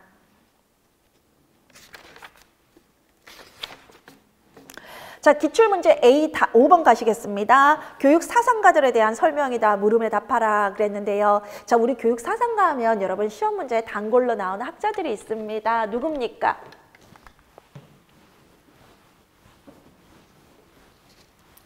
제가 우리 선생님들과 함께 강의하는 게 습관이 돼서, 그리고 제가 강의의 특징이 질문을 던지는 거거든요. 그래서 오늘 이제 동영상으로 촬영을 하는 날인데도 불구하고 지금 계속 질문을 드리고 있네요. 자, 코메니우스 있고요. 코메니우스의 영향을 받은 루소, 루소의 영향을 받은 페스탈로치, 페스탈로치의 제자 프레벨. 시험 문제 단골로 나왔죠. 바로 2019년에 이 관계도, 이렇게 관계도 가르치는 사람이 저밖에 없었는데 바로 이 포인트로 해가지고 기출문제가 딱 나왔어요. 그 다음에 로크, 코메니우스의 어떤 영향을 받은 사람이 루소 외에 로크가 있어요. 시험 문제 이렇게도 나왔죠. 그 다음에 오웬, 로크의 영향을 받은 오웬입니다. 그런데요, 이 사상가 외에 프레벨 후대, 그 뒷시대의 현대학자들도 사상가에 해당하게 되는데요. 듀이, 몬테소리, 슈타이너, 닐, 방정환입니다. 우리나라의 교육 사상가들이라고 하면 바로 이 파트가 이분들이 시험 문제에 잘 나오는데요. 슈타이너는 2013년 이후로는 나오진 않았지만 이전에는 많이 나왔던 학자입니다. 이렇게 나오는데요. 저희가 이 학자들을 사상가들이라고 부르고요. 뭐 성숙주의, 인지발달 이론, 그 다음에 뭐 정신분석, 그 다음에 인본주의, 생태학, 동물행동이론 등등등의 발달 이론을요, 제가 발달 이론이라고 분리를 하지만요, 실은 여기에 해당하는 학자들도 사상가로, 교육 사상가로 인정을 받을 수 있거든요. 그래서 사상가라고 하지만 성숙주의 게젤이 함께 문제로 출제되네요. 우리 게젤은요, 발달 심리에서도 많이 언급이 되고요. 사상이라고 해서 소개될 때도 많습니다. 자, 거기에 보시면 성숙이 나왔어요. 성숙은 개체의 전 성장의 형태와 그 변화 정도를 결정하는 성장의 내적 요소에 해당한다. 이거 성숙주의 학자들이 얘기한 겁니다. 성숙주의의 대표학자로는 홀이 있고 홀의 제자인 게젤이 있습니다. 그런데 성숙은 외적 환경 및 내적 환경에 반응하는 유기체의 재반 발달적 분화를 포함한다는 의미에서 성장보다 종합적 포괄적 개념이라 할 수 있고요. 유아 개인의 발달을 평가하는 데 사용할 수 있는 표준 행동 목록을 고안했다. 그럼 아까 제가 성숙주의 학자가 2명이 있다고 그랬는데요. 그 중에서도 표준 행동 목록을 만든 사람은 게젤입니다. 관련 이론이 나와 있나요? 네, 64페이지에 나와 있네요. 게젤은요, 성숙주의는요, 기본적으로 이 얘기입니다. 성숙이라는 어떤 유전적 기제가 우리가 태어날 때 가지고 태어난다고 합니다. 그런데 이것이 밖으로 표출, 발현되기 위해서는요, 적절한 환경이 주어져야 되기 때문에 환경이 2차적인 영향을 준다라고 하네요. 그래서 이 성숙이 환경과 만나서 밖으로 표출되면 그게 바로 발달과 성장이 되는 겁니다. 발달은 눈으로 보이는 변화가 발달이고 성장입니다.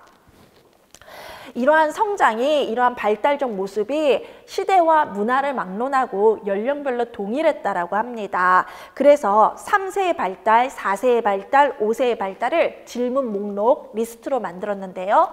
누가요? 게젤이요. 우리가 이 표를 표준 행동 목록이라고 합니다. 그러면 하위 문제 1번에 기역의 사상가는 유아에게 무엇을 가르치기 위해서는 유아가 성숙할 때까지 기다려야 된다. 아이가 성숙, 내재된 기제가 밖으로 표출될 때까지 기다려라고 하는 게 바로 준비도의 개념인데요. 그럼 답은 준비도네요. 기역의 사상가 1에 들어가는 거 계젤이고 준비도인데요. 계젤이 준비도 외에 성숙의 원리, 성숙의 개념을 소개했는데 그게 64페이지에 있고요.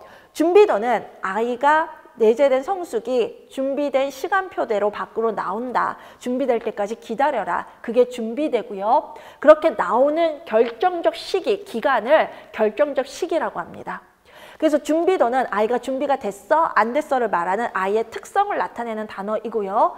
결정적 시기는 아이의 연령, 그 인생에서 그것이 발현되는 시기, 기간을 얘기하는 결정적 시기입니다. 그래서 두 개념이 비슷한 것 같지만 뚜렷이 구분이 되고요. 환경의 준비는요, 환경이 이 발달과 관련해서 2차적인 영향을 한다라는 게, 2차적인 영향을 한다라는 게 계젤의 의견입니다. 자, 니은으로 2번으로 오시겠습니다. 니은의 사상가를 쓰라 그랬어요. 근데 니은을 쭉 보면은요, 하늘이라는 말이 나오네요. 하늘은 하늘을 나타내는 우리나라의 옛날 말이죠. 그럼 우리나라 학자네요. 방정환이겠죠. 자, 우리 방정환이 어떤 생각을 가졌냐면요. 어린이들을 혹은 인간을 하늘과 같은 존재로 보라라고 되어 있죠. 그게 65페이지에 나와 있는데요. 인내천이라는 단어로 얘기가 됩니다. 인내천은 인간을 하늘로 봐라, 아이를 하늘로 봐라, 아이를 그 자체로 독립된 인격체로 존중해줘라, 아이를 때리지 마라, 혼내지도 마라, 아이를 에게 높임말을 써라. 이런 것들이 방정환의 생각이었죠. 자, 그럼 니은의 사상가는 방정환이고요. 이 사람이 아동교육 운동을 전개하는 데 있어서 주된 배경이 된 우리나라의 사상을 쓰라 그랬는데 바로 이 사상이 인간을 하늘처럼 본다. 인내천 사상이고요. 가끔 선생님 동학이나 동학 사상을 적으시는 분들이 있죠. 그런데 이 동학은 우리나라가 일제시대에 있었을 때 민족 해방을 위해서 혹은 그 평등한 사회로 가기 위해서 시민들이 모여서 운동했던 겁니다. 그래서 동학 그 자체는 사상이 아니라 시민운동이었어요. 저희가 촛불 시위를 한때 한 적이 있지 않습니까? 그런 촛불 시위 같이 동학도 하나의 움직임 운동이었습니다. 거기에 담긴 사상을 저희가 동학 사상이라고 하는데요. 이 동학 사상이 갑자기 뜬금없이 딱 나온 게 아니라 우리나라의 옛날 사상을 담은 겁니다. 인내천이란 사상이죠. 그 사상을 바로 동학에 들어갔는데요. 선생님들께서 저한테 이런 질문을 하실 수 있죠.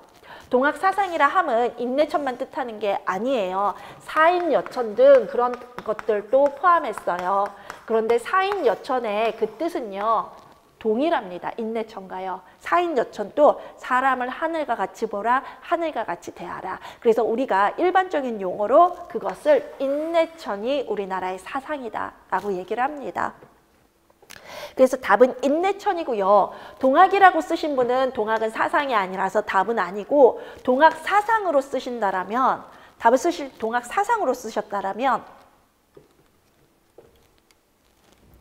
유사담으로 처리될 수는 있는데 제가 우리 선생님들께 항상 부탁드리는 거 답은 100% 인정되는 답으로 써라. 그래야 그때 출제 경향, 채점 경향과 상관없이 여러분들의 답이 정답으로 처리된다. 그래서 저와 함께 하시는 선생님들은 반드시 인내천으로 답을 작성하십시오.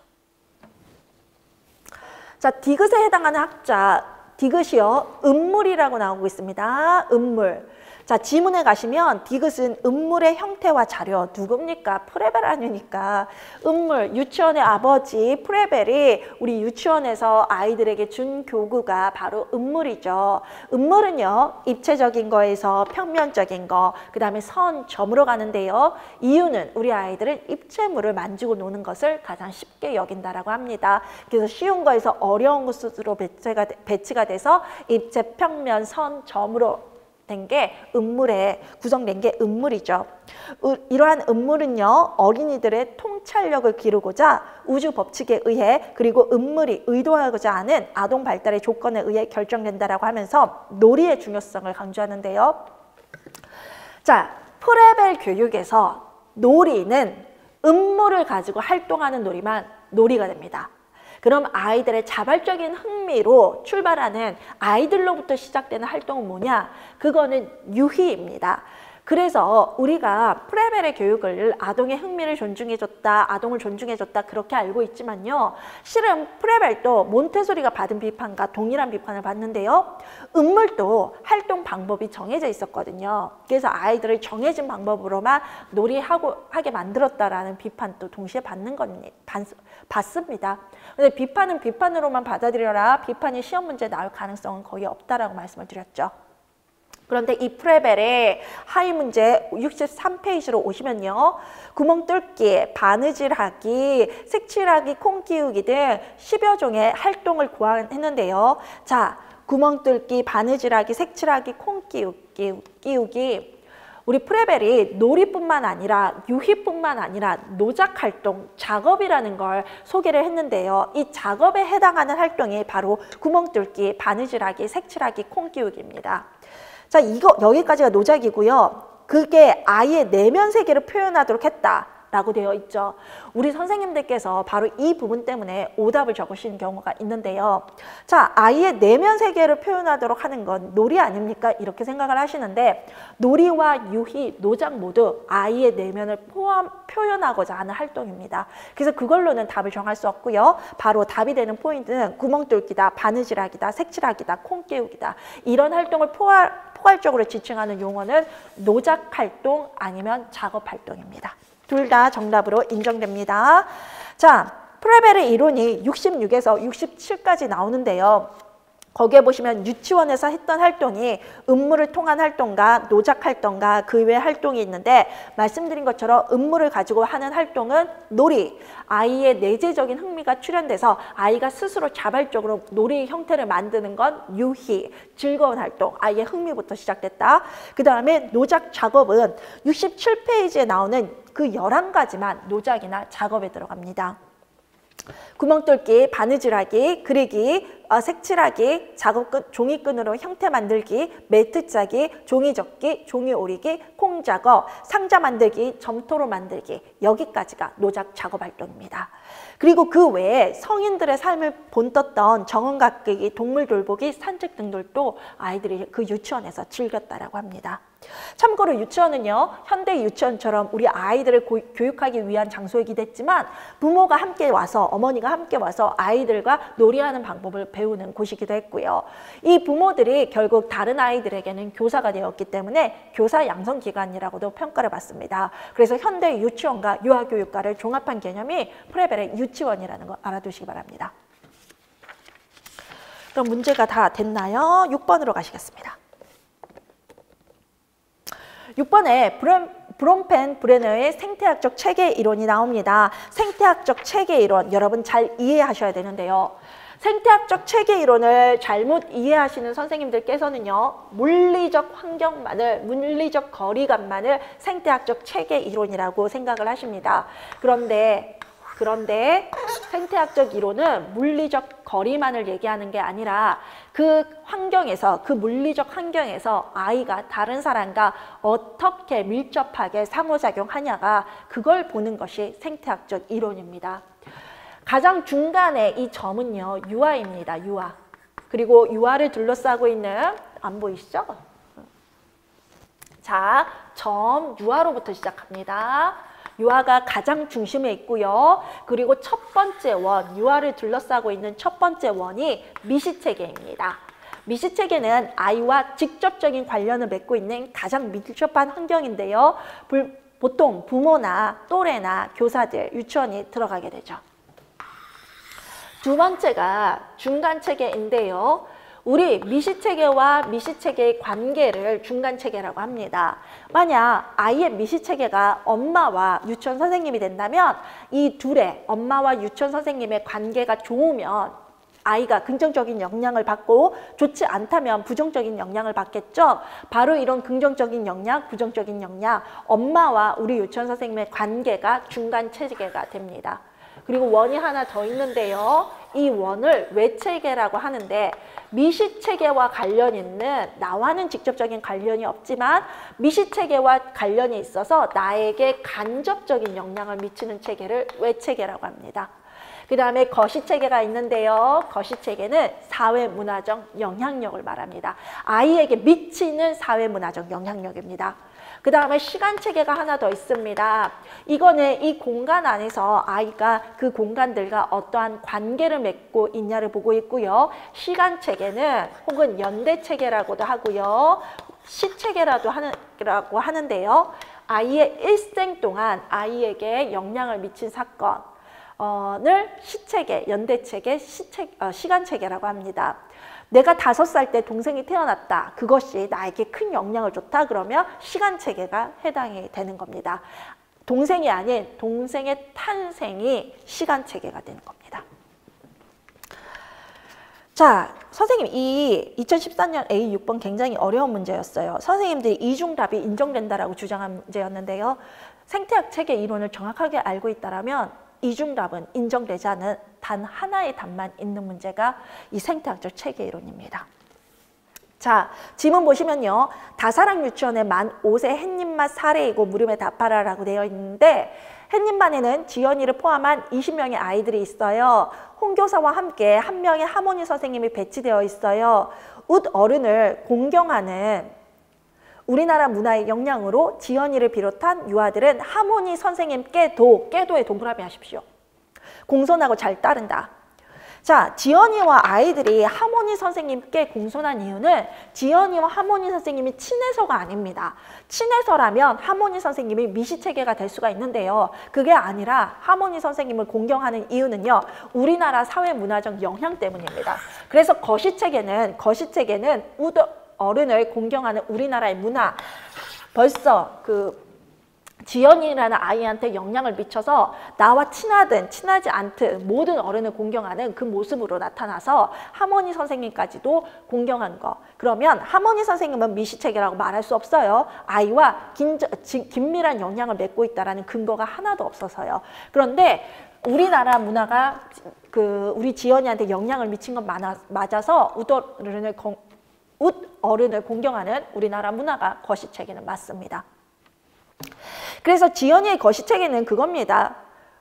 웃 어른을 공경하는 우리나라 문화. 하위 문제 1번의 답이죠. 그런데 한번 봅시다. 2반에 담임인 경력 1년차 홍교사는요. 지연이 엄마 때문에 마음이 불편하대요. 유치원 홈페이지에 지연이 생일 사진을 올려놨는데 그게 마음에 들지 않는다고 전화를 했대요. 홍 교사는 수업과 관련해서도 누리과정에 대해서 충분한 이해를 하고 있는지 염려스럽대요. 그리고 5년차 유교사로부터 수업 개선에 대한 몇 가지 의견을 들었음에도 불구하고 여전히 적용 방법에 대해서도 확신이 서지 않아 초조할 때가 종종 있대요. 선생님, 지연이의 미시체계로 누리과정을 선택하신 분들도 오답입니다. 왜냐하면 누리과정이 지연이의 거시체계가 되려면 지연이에게 영향을 미쳐야 되는데 지연이의 담임인 홍 교사는 누리과정을 적용하고 있는지 안 하고 있는지 본인조차도 모릅니다. 본인이 누리과정에 대한 이해가 없기 때문에 내가 그걸 실행하고 있는지, 그래서 지연이에게 영향을 미치는지 본인도 확신이 없기 때문에 누리과정은 거시체계가 될 수가 없습니다. 우리나라의 사회문화적 영향, 국가의 정책이지만 아직 지연이에게 영향을 미치지 않은 사회문화적 영향력은 지연이의 거시체계는 될 수가 없습니다. 그래서 누리과정은 답으로 인정되지 않습니다. 그 다음에 초조할 때가 있고요. 지연이 엄마 전화까지 받고 나니 앞으로 교사까지 잘 해나갈 수 있을지 자신이 없어져서 지연이를 대하는 것이 부자연스럽다고 하는데요. 자, 그 부분 밑줄 치십시오. 지금 홍 교사가 지연이를 대하는 것이 부자연스럽다고 합니다. 선생님, 미시체계라면 아이와 직접적인 관계를 맺는 거지 어머니를 통해서 아이와 관계를 맺는 게 아닙니다. 그래서 홍 교사도 지연이의 미시체계가 될 수가 없습니다. 이유는 어머니 때문에, 선생님들이 유아교사로 일하실 때 어머니가 나를 불편한다고 해서 아이와 불편한 관계가 유지되나요? 우리에게 가장 밀접한 관계는 유아거든요. 그래서 유아와의 관계가, 학부모와의 관계가 유아에게 영향을 미친다. 그래서 내가 아이한테 거리감을 느낀다. 그럼 아직 내가 아이와 래포를 형성하지 못했다라는 겁니다. 아이와 밀접한 관계를 형성하지 못했다라는 겁니다. 바로 그 부분 때문에 홍 교사는 지연이의 미시체계가 될 수가 없습니다. 그런데 지연이의 하원 시간이 어머니의 직장일 때문에 1시간 늦어진 저녁 7시가 되었다. 자, 지연이의 미시책에는 이 지문에서는 어머니밖에 없습니다. 어머니가 계속 지연이 일에 참견을 하고 있고요. 또 어머니의 직장 시간 때문에 지연이의 하원 시간까지 1시간이 늦춰졌습니다. 지연이의 삶에 직접적인 영향을 미치고 있는 게 어머니거든요. 그래서 지연이의 미시책에는 지문 안에서 어머니라고 뚜렷하고요. 다른 답 인정 안 됩니다. 자, 보시면요. 지연이의 미시체계에 해당하는 거 지연이 어머니죠. 그렇기 때문에 지연이의 미시체계가 정해졌기 때문에 지연이의 외체계가 정해질 수가 있는 거죠. 자, 어머니와 관계를 맺고 있어서 지연이에게 영향을 미친 거. 그게 뭐였습니까? 어머니의 직장이었죠. 어머니의 직장 시간이 변경돼서 지연이가 집에 1시간 늦게 가게 됐죠. 그런데 어머니의 직장이 지연이와 직접적인 관계를 맺은 건 아니거든요. 어머니와 맺은 관계 때문에 어머니의 직장이 지연이에게 영향을 미쳤죠. 정확하게 중간체계입니다. 중간체계. 자, 선생님 여기에서 선생님들이 지연이의 외체계로 생각하시는 게 홍교사의 교사, 그 동료 교사 누구 있었죠? 유교사요. 홍교사가 유교사에 대해서 누리과정에 대해 묻고 있잖아요. 그래서 유교사가 뭐 그 외체계에 해당되지 않냐 이렇게 질문을 하실 수가 있는데요. 안 됩니다. 일단 홍교사가 지연이의 미시체계인지 아닌지가 불분명하고요. 분명하지 않고요. 또한 유교사가 조언을 해주고 있음에도 불구하고 홍교사는 그 조언을 교실에서 실천하지 못하고 있잖아요. 그럼 그 지연이한테 영향을 미친 게 단 하나도 없어요. 그래서 유교사는 지연이의 외체계가 될 수가 없습니다. 일단 외체계가 되려면 미시체계와의 관계 때문에 나에게 영향을 미쳐야만 외체계가 될 수가 있습니다. 그리고 이것이 지연이의 유치원 생활에 미친 영향은 1시간 늦어진 7시가 되었다. 지금 우리 기출문제가 생태학적 체계 이론을 정확하게 얘기했죠. 만약 유교사가 외체계가 된다라면 지연이에게 미친 영향이 없는데 그게 외체계로 답이 될 수가 없죠. 그걸 답으로 적을 수조차 없죠. 그래서 홍교사와 유교사 모두 아이의 생태학적 체계에서 빠지게 됩니다. 자, 위 사례에서 캐츠가 제시한 4단계의 유아교사 발달 단계 중 어느 단계에 속하는지 그 단계의 명칭을 쓰라고 되어 있는데요. 캐츠는 누구냐면요. 우리 두이라는 학자가 프로젝트라는 방법을 교육 안에 가지고 왔습니다. 그런데 이거는 듀이는 교육학자고요. 프로젝트도 유아만을 위한 방법이 아니라 모든 학습자를 위한 교육 방법입니다.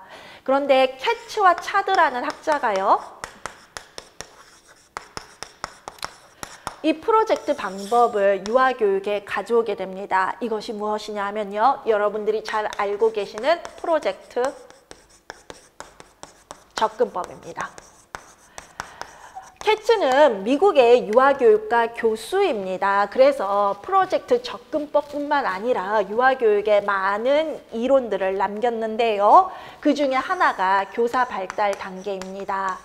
프로젝트 접근법은 유아교육 프로그램 편에서 나오고 있고요. 교사 발달 단계는 유아교사론에서 나오고 있죠. 4단계로 나누어집니다. 교재에 나와 있죠? 선생님 참고하실 선생님들께서는 71페이지입니다. 1번 생존 단계, 2번 강화 단계, 3번 갱신 단계, 4번 무슨 단계죠? 성숙 단계죠.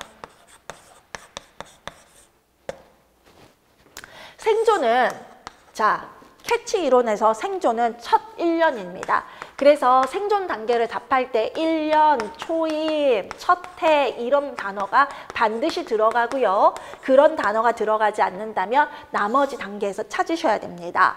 강화 단계는 알고 있는 거, 유아교육과에서 배웠거나 생존 단계에서 알게 된 것을 능숙하게 강화시키는 단계를 말하고요. 갱신 단계는 갱신이란 뜻은 새롭게 변화한다라는 뜻을 가지고 있거든요. 그래서 그 교사가 새로운 것을 창조하고 새로운 걸 배우려 하고 새로움을 추구하는 것을 갱신 단계라고 하고요.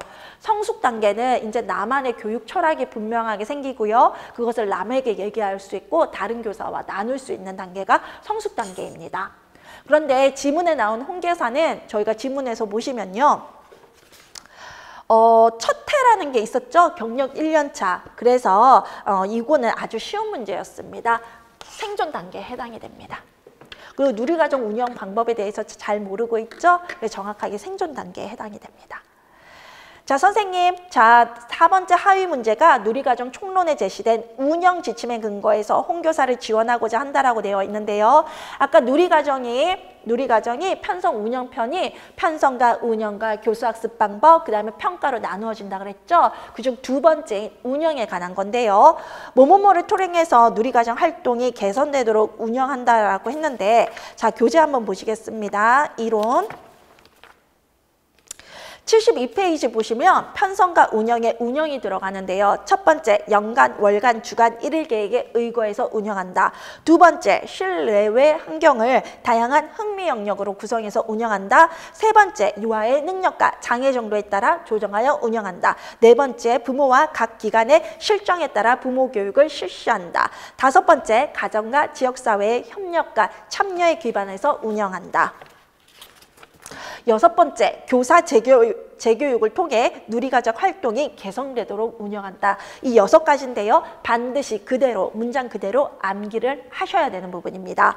그러면요. 뭐뭐뭐를 통해서 누리과정 활동이 개선되도록 운영한다. 자, 뭡니까? 6번째 운영 지침이네요. 교사 재교육이 가로 안에 들어가네요. 그래서 정확히 가로 안에는 교사 재교육이 답이 됩니다. 다른 거 답이 안 됩니다. 이런 문제는 반드시 100% 암기해서 답이 딱 정해져 있는 문제이기 때문에 선생님들이 암기를 해주셔야 됩니다.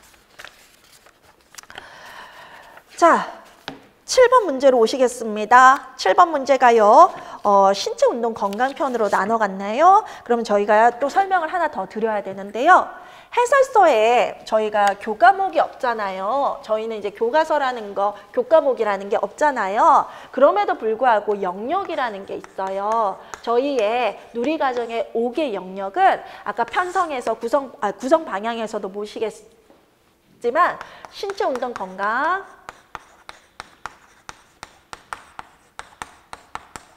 의사소통, 사회관계, 예술경험, 자연탐구 5개 영역으로 나누어져 있습니다. 이 5개 영역 안에 내용 범주와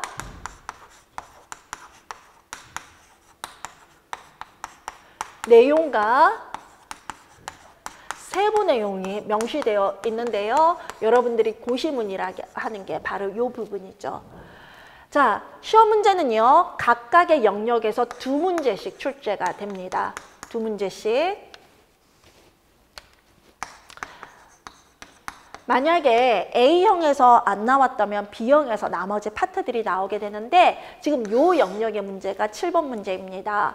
요 영역은요. 해설서나 뭐 기본서에서 교육부 자료에서만 나오는 건 아니고요. 이런 문제 2문제라고 말씀드린 요 부분은 해설서와 기본서들, 교사용 지침서, 혼합연령서들 또 하나 교육부 자료 또 전공서의 이론들과 종합적으로 문제가 출제됩니다. 그래서 신체운동 건강은 유아 신체 발달, 유아 신체 교육 또는 유아 안전 교육, 유아 건강 교육, 의사소통은 유아 언어 교육, 아동 문학 교육, 그 다음에 사회관계는 유아 사회 교육에서, 예술 경험은 유아 음악 교육, 미술 교육, 그 다음에 놀이 이론 등등, 그 다음에 나오고요. 유아 동작 교육 등등에서 나오고요.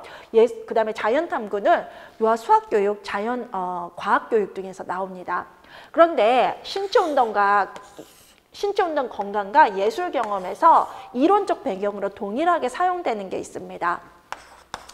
유아 동작 교육인데요. 유아 동작 교육과 관련된 그 이론은요. 신체운동 건강에서도 활용이 되고요. 예술 경험, 움직임과 춤이라는 예술 경험의 어떤 하위 내용들과 관련해서 이론이 나오게 됩니다. 동일한 이론이 그대로 쓰인다라고 생각하시면 됩니다. 신체운동 건강 7번으로 오시겠습니다. 희망유치원 만 5세 김교사가 작성한 활동계획안의 일부이고요. 물음에 답하라라고 되어 있네요. 자, 아이들이 줄을 따라 걷고 있어요. 문제점 한번 보시겠습니다. 하위 문제 보시겠습니다. 위 지문에서 위 사례에서 김 교사는 동작교육의 방법 중 두 가지 접근법을 활용했는데 하나는 움직임의 요소를 중심으로 기본 동작을 탐색하고 실험해보는 무슨 접근법이고 하나는 상상력을 중심으로 다양한 동작을 유도하고 창의적 동작 표현을 자극하는 극적 접근법이다라고 되어 있는데요. 자, 동작 교육의 접근 방법은 여러 가지로 나눌 수가 있지만 여기서는 신체적 접근 방법과 극적인 접근 방법이 나왔는데요. 신체적 접근 방법은 라반이라는 학자가 있어요. 이 라반이라는 학자가 움직임의 요소를 뭐다 얘기했는데 뒤에 문제에서 나올 겁니다. 그 학자가 얘기한 움직임의 요소를 아이들이 신체를 가지고 만들어 보는 거, 신체로 어떤 동작들을 만들어 보는 것들을 중심으로 교육하는 것을 신체적 접근 방법이라고 합니다. 그리고 극적인 접근 방법은 우리가 아이들의 창의성을 자극해서 자, 팔로 동그라미를 만들어 봐. 팔로 네모를 만들어봐 이런 게 아니라 동물을 표현해볼까 아니면 이야기 속의 주인공이 돼볼까 라는 활동들도 하게 되죠. 그것은 극적인 접근 방법이 됩니다. 그래서 문제에서 요구하는 것은 동작의 기본 동작을 탐색하고 실험해보게 하는 거. 이 기본 동작의 유형을 얘기한 게 라반이거든요. 그 라반의 이론을 적용하는 접근법이 뭐냐라고 했기 때문에 신체적 접근법이 돼서 답은 신체적이 됩니다. 자, 누리과정 신체운동 건강에 움직임 요소와 동작의 유형에 따라 분류한 게 있다라고 하는데요. 자, 선생님 그 79페이지에 보시면 신체운동 건강에 신체 조절과 기본 운동학이라는 내용 범주가 있는데 그 내용 범주에 신체 조절학이라는 내용이 있습니다. 거기 밑에 세부 내용이 그 박스 표에 있죠. 그런데 3세 세부 내용에 공간, 힘, 시간 등의 움직임 요소를 경험한다가 있고요. 4세와 5세 세부 내용에 공간, 힘, 시간 등의 움직임 요소를 활용해서 움직인다고 하죠. 자, 라반이 얘기한 건 더 많습니다만 우리 해설서에 세부 내용에 언급된 움직임의 요소는 공간, 힘, 시간 이 세 가지입니다.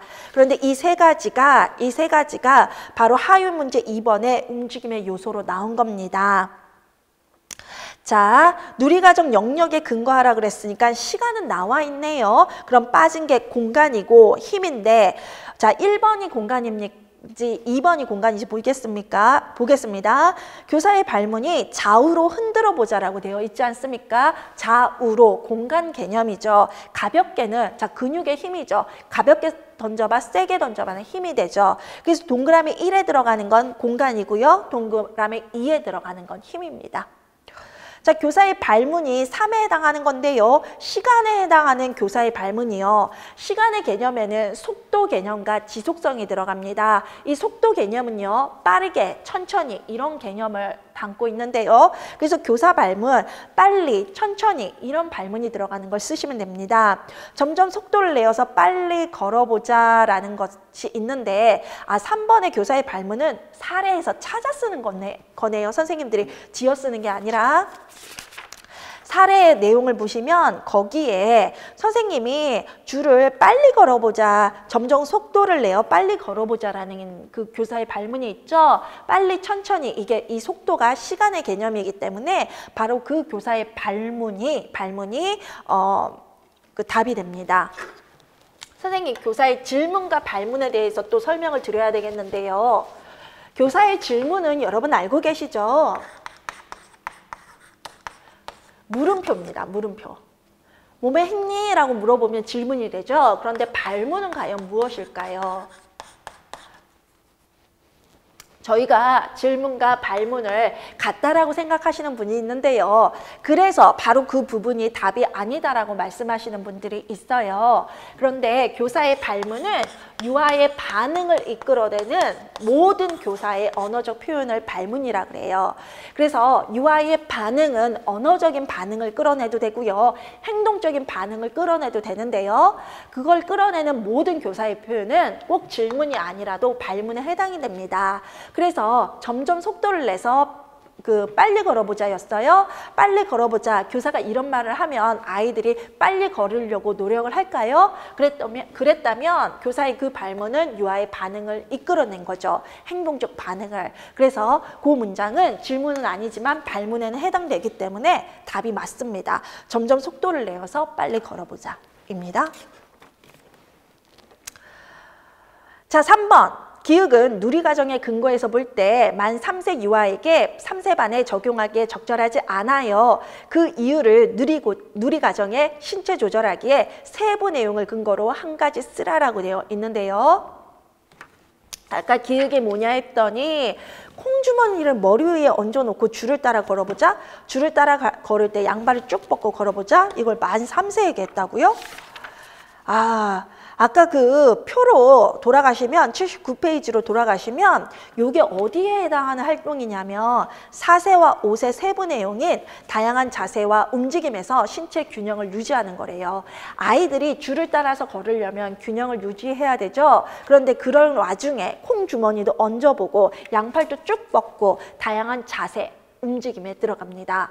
그런데 이거는 4세, 5세에 해당하는 세부 내용이잖아요. 그래서 그 활동은 3세에게 적절하지 않은 겁니다. 답안으로 작성을 하실 때는요. 바로 그 기억은 다양한 자세와 움직임에서 신체 균형을 유지한다라는 만 4세, 5세의 만 4세와 5세를 위한 세부 내용과 관련된 활동이므로 만 3세를 위한 활동으로는 적절하지 않다. 이렇게 적으시면 가장 논리적인 답이 됩니다. 자, 보시면요. 지금 77페이지에 교사와 유아 상호작용 유형이 나오게 되는데요. 이게 브래드 캠프와 로즈 그란트의 교사의 교수 유형이라는 겁니다. 81페이지에 나와 있습니다. 81페이지에 나와 있는데 보통은 선을 하나 이렇게 그립니다. 지시적이라는 게 있고 비지시적이라는 게 있고요. 지시적이라는 게 있고요. 그 다음에 중재적이라는 게 있는데요. 비지시적, 중재적에 들어가는 것들이 자 1번과 2번이 있습니다. 인정하기, 모범하기 있고요. 그 다음에 촉진하기 3번, 4번, 5번이 있는데요. 촉진하기, 인정, 지원하기, 지지하기가 있고요. 지시적에, 요 중재적에 6번으로 함께 구성하기가 들어갑니다. 그리고 지시적인 부분에 시범 보이기, 그리고 지도하기가 들어갑니다. 그래서 중재적이 이렇게 갈수록 지시적이 된다라고 생각을 하시면 되는데요. 여러분들이 어려워하시는 건 바로 촉진과 지원과 지지거든요. 요거 세 개가 굉장히 비슷해 보여서 혼동을 하시는데요. 지원하기와 촉진하기와 지원하기와 지지하기는 유아 주도, 교사 주도 면에서 큰 차이가 있습니다. 촉진하기는 교사가 어떤 도움을 주는데 그 도움이 교사로부터 출발한 것이 아니라 유아가 부탁한 겁니다. 그래서 유아가 원한 건데요. 유아 주도의 교사 도움이라고 생각하시면 됩니다. 지원하기는 유아와 교사가 반반 둘 다 주도하는 겁니다. 유아도 주도되고 교사도 주도된 지원이고요. 지지하기는 저희가 지지하기라고 말하는 것은 교사의 주도의 지원입니다. 그래서 보통 저희가 비계 설정이라고 하는데 비계 설정은 교사가 설정하는 거잖아요. 그래서 교사가 주도해서 아이에게 도움을 줬다면 그건 지지하기가 됩니다. 근데 문제에 빠진 거는 시범 보이기와 지도하기인데요. 시범 보이기와 지도하기의 차이점도 분명하게 나눠지죠. 자, 시범 보이기가 선생님 뭐냐 하면요. 행동으로 아이에게 가르쳐주는 겁니다. 예를 들어서 자, 선생님이 하는 거 잘 보고 따라해보자. 그리고 선생님이 행동으로 무언가를 보여주는 거죠. 그리고 그 행동을 아이가 따라하면 시범 보이기가 됩니다. 지도하기, 지시하기는요. 행동으로만 가르쳐주는 게 아니라 교사가 언어적인 설명도 곁들여주는 겁니다. 그래서 단순히 행동이 아니라 자, 선생님이 양팔을 옆으로 벌렸어. 그런 다음에 뭐뭐를 했어. 그런 다음에 뭐뭐 했어. 라고 설명을 해주고요. 그 행동을 아이가 따라해 보도록 하는 겁니다. 분명한 차이가 있죠. 1번에 해당하는 건 시범 보이기고요. 2번에 행동하는 건 지도하기인데요. 그 예시를 한번 보시겠습니다. 시범하기는 정확히 행동만 보여주면 되는 거죠. 그래서 유아들에게 공 던지기의 정확한 동작을 보여준다 하고요. 지도하기는 언어적 설명까지 들어가기 때문에 유아들에게 줄을 따라 걸을 때 양팔을 쭉 뻗고 걸어보자라고 알려준다. 그러고 행동과 언어를 같이 보여주는 게 지도하기, 지시하기고요. 지도하기, 지시하기는 언어적 설명만 들어가도 지도하기, 지시하기가 됩니다. 근데 이건 외우신 분들은 다 답으로 쓰는 거였네요. 자, 8번 문제, 마지막 문제, A형의 8번 문제 가시겠습니다. 소망유치원의 만 5세 김교사가 작성한 1일 계획안의 일부라고 되어 있습니다. 김교사는 생활도구와 미디어의 안전과 같은 모모를 중심으로 안전교육을 실시하였다라고 되어 있는데요. 자, 87페이지에 보시면 유아 안전교육의 방법에 하루 일과 운영 안에서 안전교육을 하는 거, 주제를 정하고 그 주제에 맞는 통합적 방법으로 하는 거, 역할놀이를 통한 거, 상황을 중심으로 한 안전교육, 가상 상황을 설정해서 하는 거, 부모에 의해서 부모 연계교육으로 하는 거, 그 다음에 현장 학습을 가거나 전문가를 초빙하는 관련 기관, 유관기관에 의해서 하는 안전교육이 있는데요. 지금 여기 생활도구와 미디어의 뭐와 같은 뭐를 중심으로 안전교육을 한다라고 봤더니 그 사례 지문에 보니까 생활주제와 미디어가 뭐냐라고 물어보고 있네요. 저거 주제입니다, 선생님. 주제요. 우리 활동계획안이요. 예시가 지금 86페이지에 나와 있는데요. 우리는 생활주제라는 걸 정하고 그 생활주제 밑에서 주제를 정한 다음에 다시 소주제를 정하거든요. 근데 생활주제는 정해져 있어요. 만 3세는 10개가 있고요. 만 4세와 11개는 각각 11개씩이 있는데요. 요거는 여러분들이 해설서와 함께 교사용 지도서라고 하는 활동 계획안들을 모아놓은 모음집이 있을 거예요. 거기에 선정된 주제를 말하는데요. 그 지문으로 84페이지로 다시 돌아오시면 생활도구라고 생략된 부분, 생활도구가 뭐냐라고 생략된 부분, 그 생활도구가 생활주제의 하나입니다. 그래서 거기 생략된 게 생활주제고요. 생활도구와 미디어의 안전은 주제가 됩니다. 그 다음에 생활도구를 안전하게 사용하기는 소주제가 됩니다. 그래서 답은요. 생활도구와 미디어의 안전은 주제고요. 기역에 들어갈 1에 들어갈 말은 기역에 들어가는 것은 주제를 중심으로 안전교육이고, 민수가 벌에 쏘인 우발적 사건 있잖아요. 민수가 실제로 벌에 쏘였다라는 게 그 지문의 활동계획안 평가 부분에 소개되어 있죠.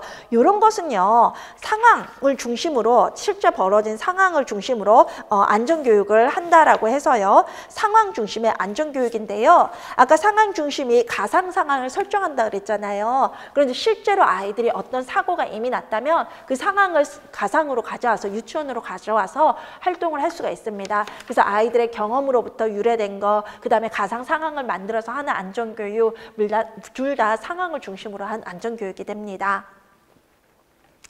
그 다음에 피아제의 전조잡기 사고 특성 중에 유아가 자신의 입장에서만 사물을 생각해서 다른 사람의 입장에서 이해 못하는 걸 자기 중심성이라고 하고요.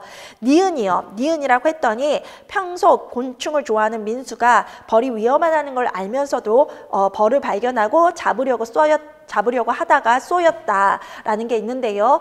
요거 자신이 지각하는 한 가지 요소에만 주의를 집중하고 그 외에 다른 요소들을 고려하지 못하는 것은 직관적 사고에 해당하는데요.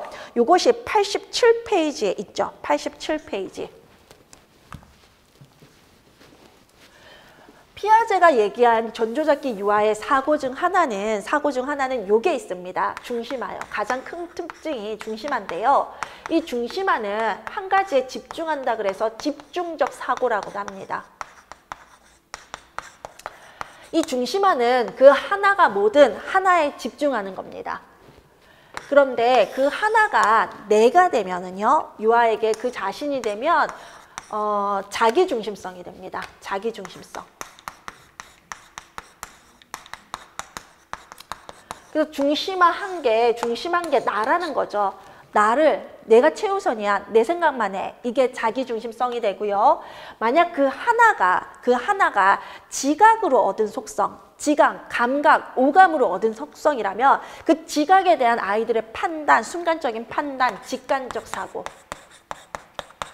직관적 사고가 됩니다. 그래서 선생님들이 요거 지금 혼동하시는 경우가 있는데요. 정확하게 이렇게 됩니다. 중심화는 하나에 집중하는 거. 그 하나가 나면 자기중심성. 그 하나가 지각에 집중하는 거면 직관적 사고. 그런데 그 문제에서는 우리 기출 문제에서는 정확히 나만 생각하는 거 자기 중심성. 그렇다면 자신이 지각하는 한 가지에 집중하는 건 뭐냐? 이게 답이 아니라 이게 답입니다. 정확히 중심화와 자기 중심성, 직관적 사고의 관계를 정확하게 분석한 다음에 문제를 출제한 거기 때문에 요거 중심화라고 적으시는 분 답으로 인정이 안 되고 지각하는 것, 직관적 사고만 답으로 인정됩니다. 이론을 정확하게 모르면요. 이것과 이것의 관계가 헷갈리기 시작하면서 동일한 걸로 생각하거나 아니면 뭐 직관적 사고의 중심화가 들어있나? 이렇게 생각하시는데요. 이론을 정확히 알면 답은 하나밖에 인정되지 않는다는 걸 알 수가 있습니다. 자, 누리과정 신체운동 건강의 내용의 영역 중에서 디귿 활동과 관련된 것 찾으라 하는데요.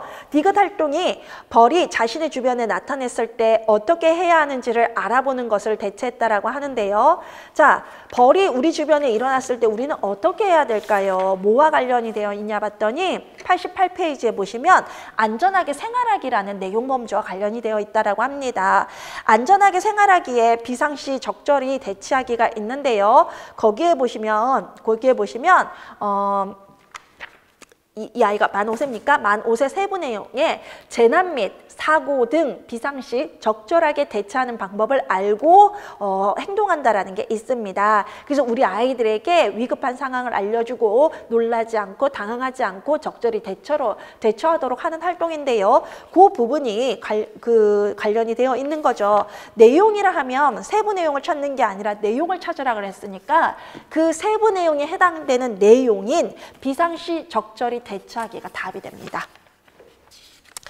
그래서 답은 비상시 적절히 대처하기인데 거기에서 안전하게 생활하기가 내용 범주, 그 다음에 비상시 적절히 대처하기가 내용, 그 다음에 박스에 있는 게 세부 내용이거든요. 제가 아까 5개 영역이 내용 범주, 내용, 세부 내용으로 구성되어 있다라고 말씀을 드렸죠. 그 다음에 마지막으로요. 벌이 나타났을 때 벌을 만지면 안 된다는 것 외에 교사가 벌의 특성을 고려해서 유아들에게 가르쳐야 할 내용으로 리을에 해당하는 게 뭐냐 했는데요. 자, 벌이 나타났을 때 만지면 안 되죠. 그럼 선생님 어떻게 해야 될까요? 라고 했더니 교육부 자료 중에 89페이지입니다. 교육부 자료 중에 유치원 교사를 위한 응급처치의 실제라는 그런 교육부 자료가 있는데요. 벌에 쏘인 경우 벌침은 짜지 말고 얇은 카드, 신용카드 같은 걸로 밀어서 제거하고요. 생리식염수나 흐르는 물에 비누로 씻고요. 항히스타인 연고를 바른다라고 합니다. 저희가 벌레 물렸을 때 바르는 연고 있죠? 그걸 바르고요. 냉찜질을 하고요. 우리 아이들 벌레에 물렸을 때 알레르기 현상 일으킬 수 있거든요. 알레르기 현상을 일으키면 아이들이 갑자기 숨을 못 쉬기 시작해요. 그래서 아이를 관찰하면서 호흡이 이상하거나 식은땀을 흘리거나 창백해지거나 무기력해지거나 몸이 심하게 붓는 경우는 신속하게 병원으로 이동하셔야 됩니다. 그리고 참고로 벌을 피하는 방법은 벌을 자극할 수 있는 큰 동작은 삼가고 최대한 몸을 낮춘 다음에 벌집에서 떨어진 곳에 납작 엎드린 다음에 수건이나 옷으로 머리를 감싸고 움직이지 않는다이고요. 벌이 공격할 경우에는 신속하게 장소를 떠나야 되는데 벌의 공격은 그 공격과 동시에 다른 벌들에게 침입자가 있다는 걸 알리는 신호이기 때문에 첫 번째 벌의 공격 다음에 큰 벌떼가 몰려올 수 있어서 빨리 그 자리를 신속하게 피하라라고 합니다. 자, 그러면 우리가 벌의 특성을 고려해서 아이들에게 가르쳐야 되는 건 만지지 말고 벌을 자극할 수 있는 동작을 삼가라. 그 다음에 최대한 몸을 낮춘 후 벌집에서 떨어진 곳에 납작 엎드린 다음에 수건이나 옷으로 머리를 감싸고 움직이지 않는다가 있습니다. 자, 여기까지가 2013학년도 유치원교육과정 A였습니다. 다음 3교시에 유치원교육과정 B로 가겠습니다.